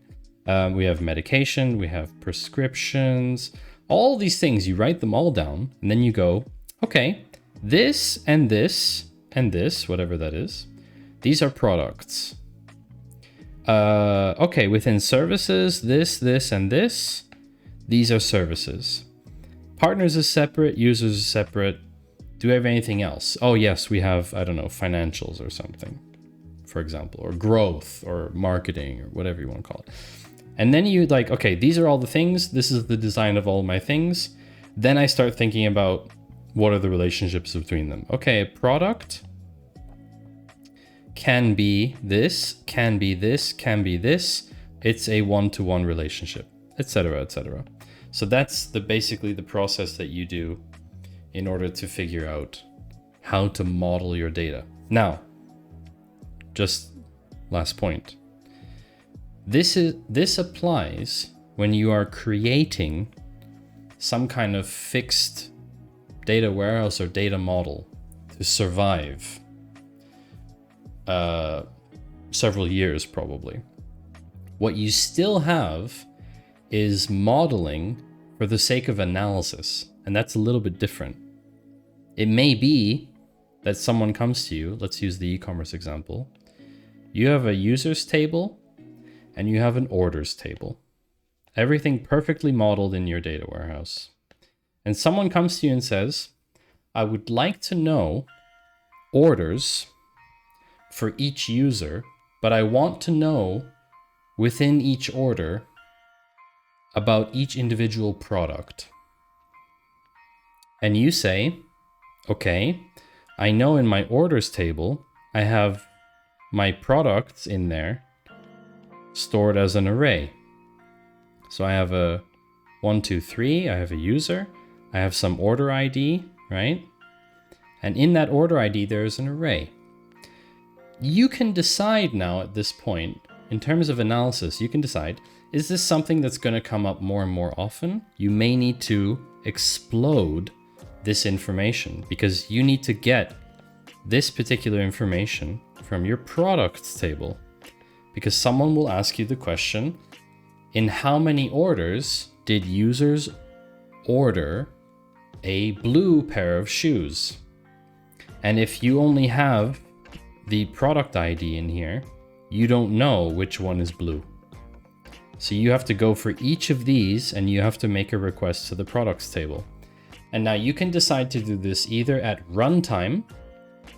You can decide to do this at runtime during your analysis, or you can decide to create another table with basically product orders attribute, for example, and you have a property in there called color.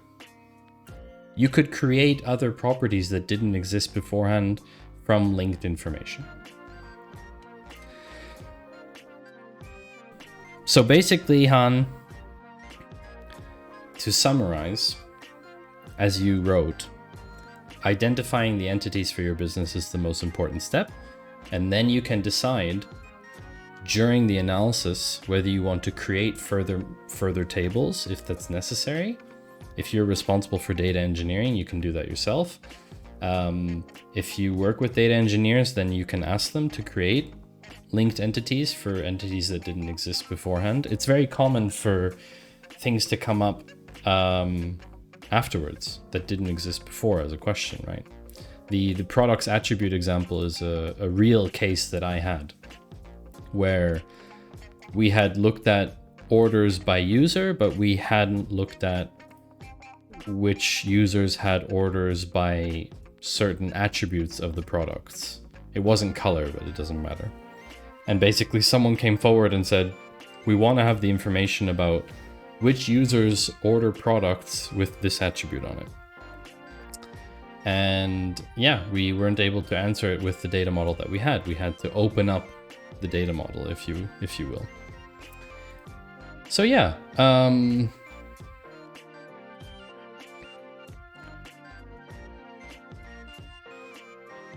that's the explanation for that. I hope that was helpful. It was almost like a rant, but not a rant. I hope that was helpful.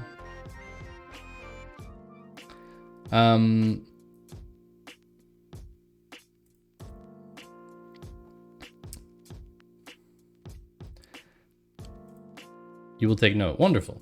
You're welcome, Han. And as always, if you want to discuss it further or talk about it further, then come join our Discord. I'm always happy to chat about that kind of topic. It's a very interesting topic, data modeling and figuring out a balance between how much to model in advance, and because it costs money to maintain the models and all the running jobs, etc., etc. There's a lot of aspects to that. So here's the summary of what we have so far, right? I did all the discovery here. We looked at known facts. Basically, there are 630 employees that did actions classified under Division 7 that don't have that division reflected in their employee record. The subject's actions mention the 3 devices. Some duplicate employees are present in the data, the same email but different phones and managers.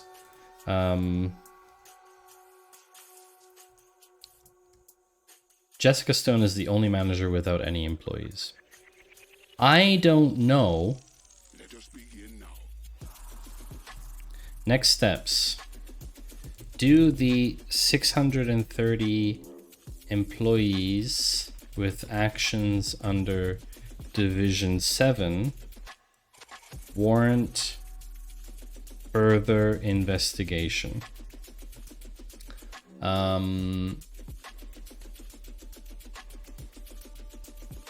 What information do we additionally want to retrieve about the 5 subjects? Is Jessica Stone manager without employees relevant to the investigation? I would call these open questions. Maybe, I guess.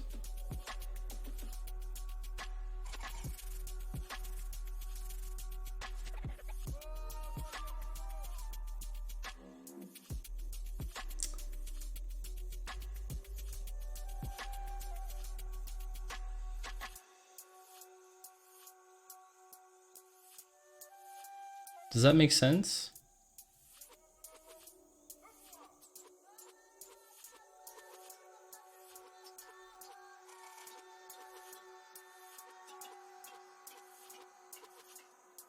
I think that makes sense.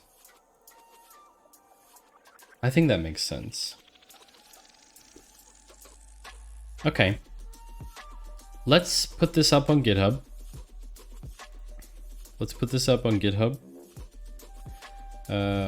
Git status. Git add. Git commit. Updated investigation notes. Oh, you know what? I want to link this. Share this canvas. Copy link. This should now be public. Yeah, okay.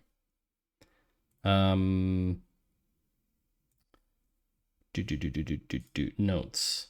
Where is this? Discovery. The data has been loaded into a BigQuery instance and connected to the following count canvas. Can be accessed but not edited.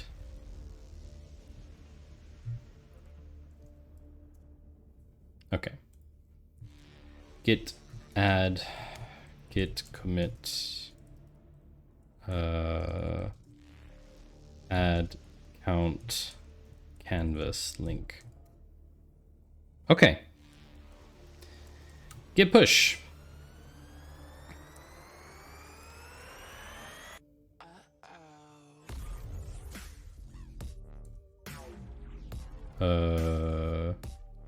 Why is nothing up there?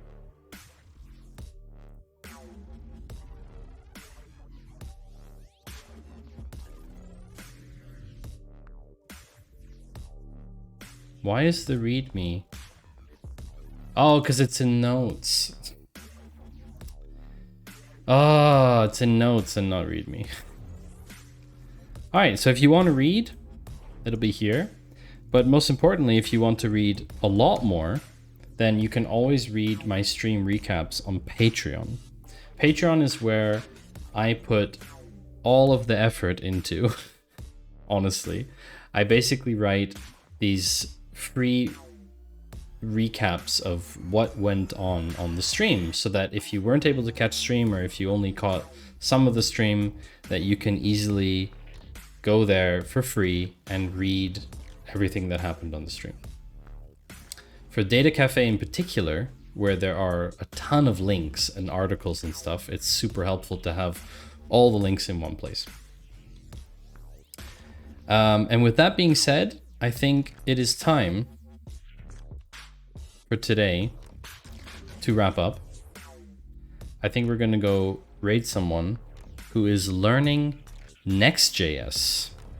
Seems to be a new streamer. Only 26 followers. So we are going to introduce them to the concept of a raid. And I'm going to say thank you to all of you.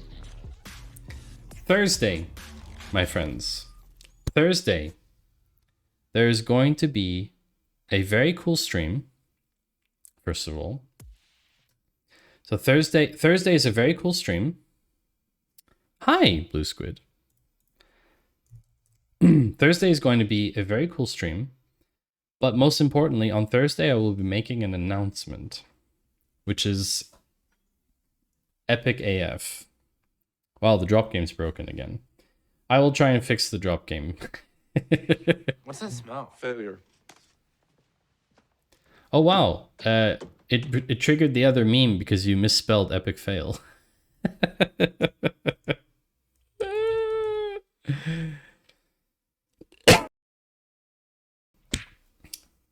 How's that for failure? Thank you, Moby and Globe, for your follows, and Luke for throwing bits at me today. We're going to raid... I don't know if this person is talking. This is kind of the problem. I think they are. We're going to go raid someone named Simulshift.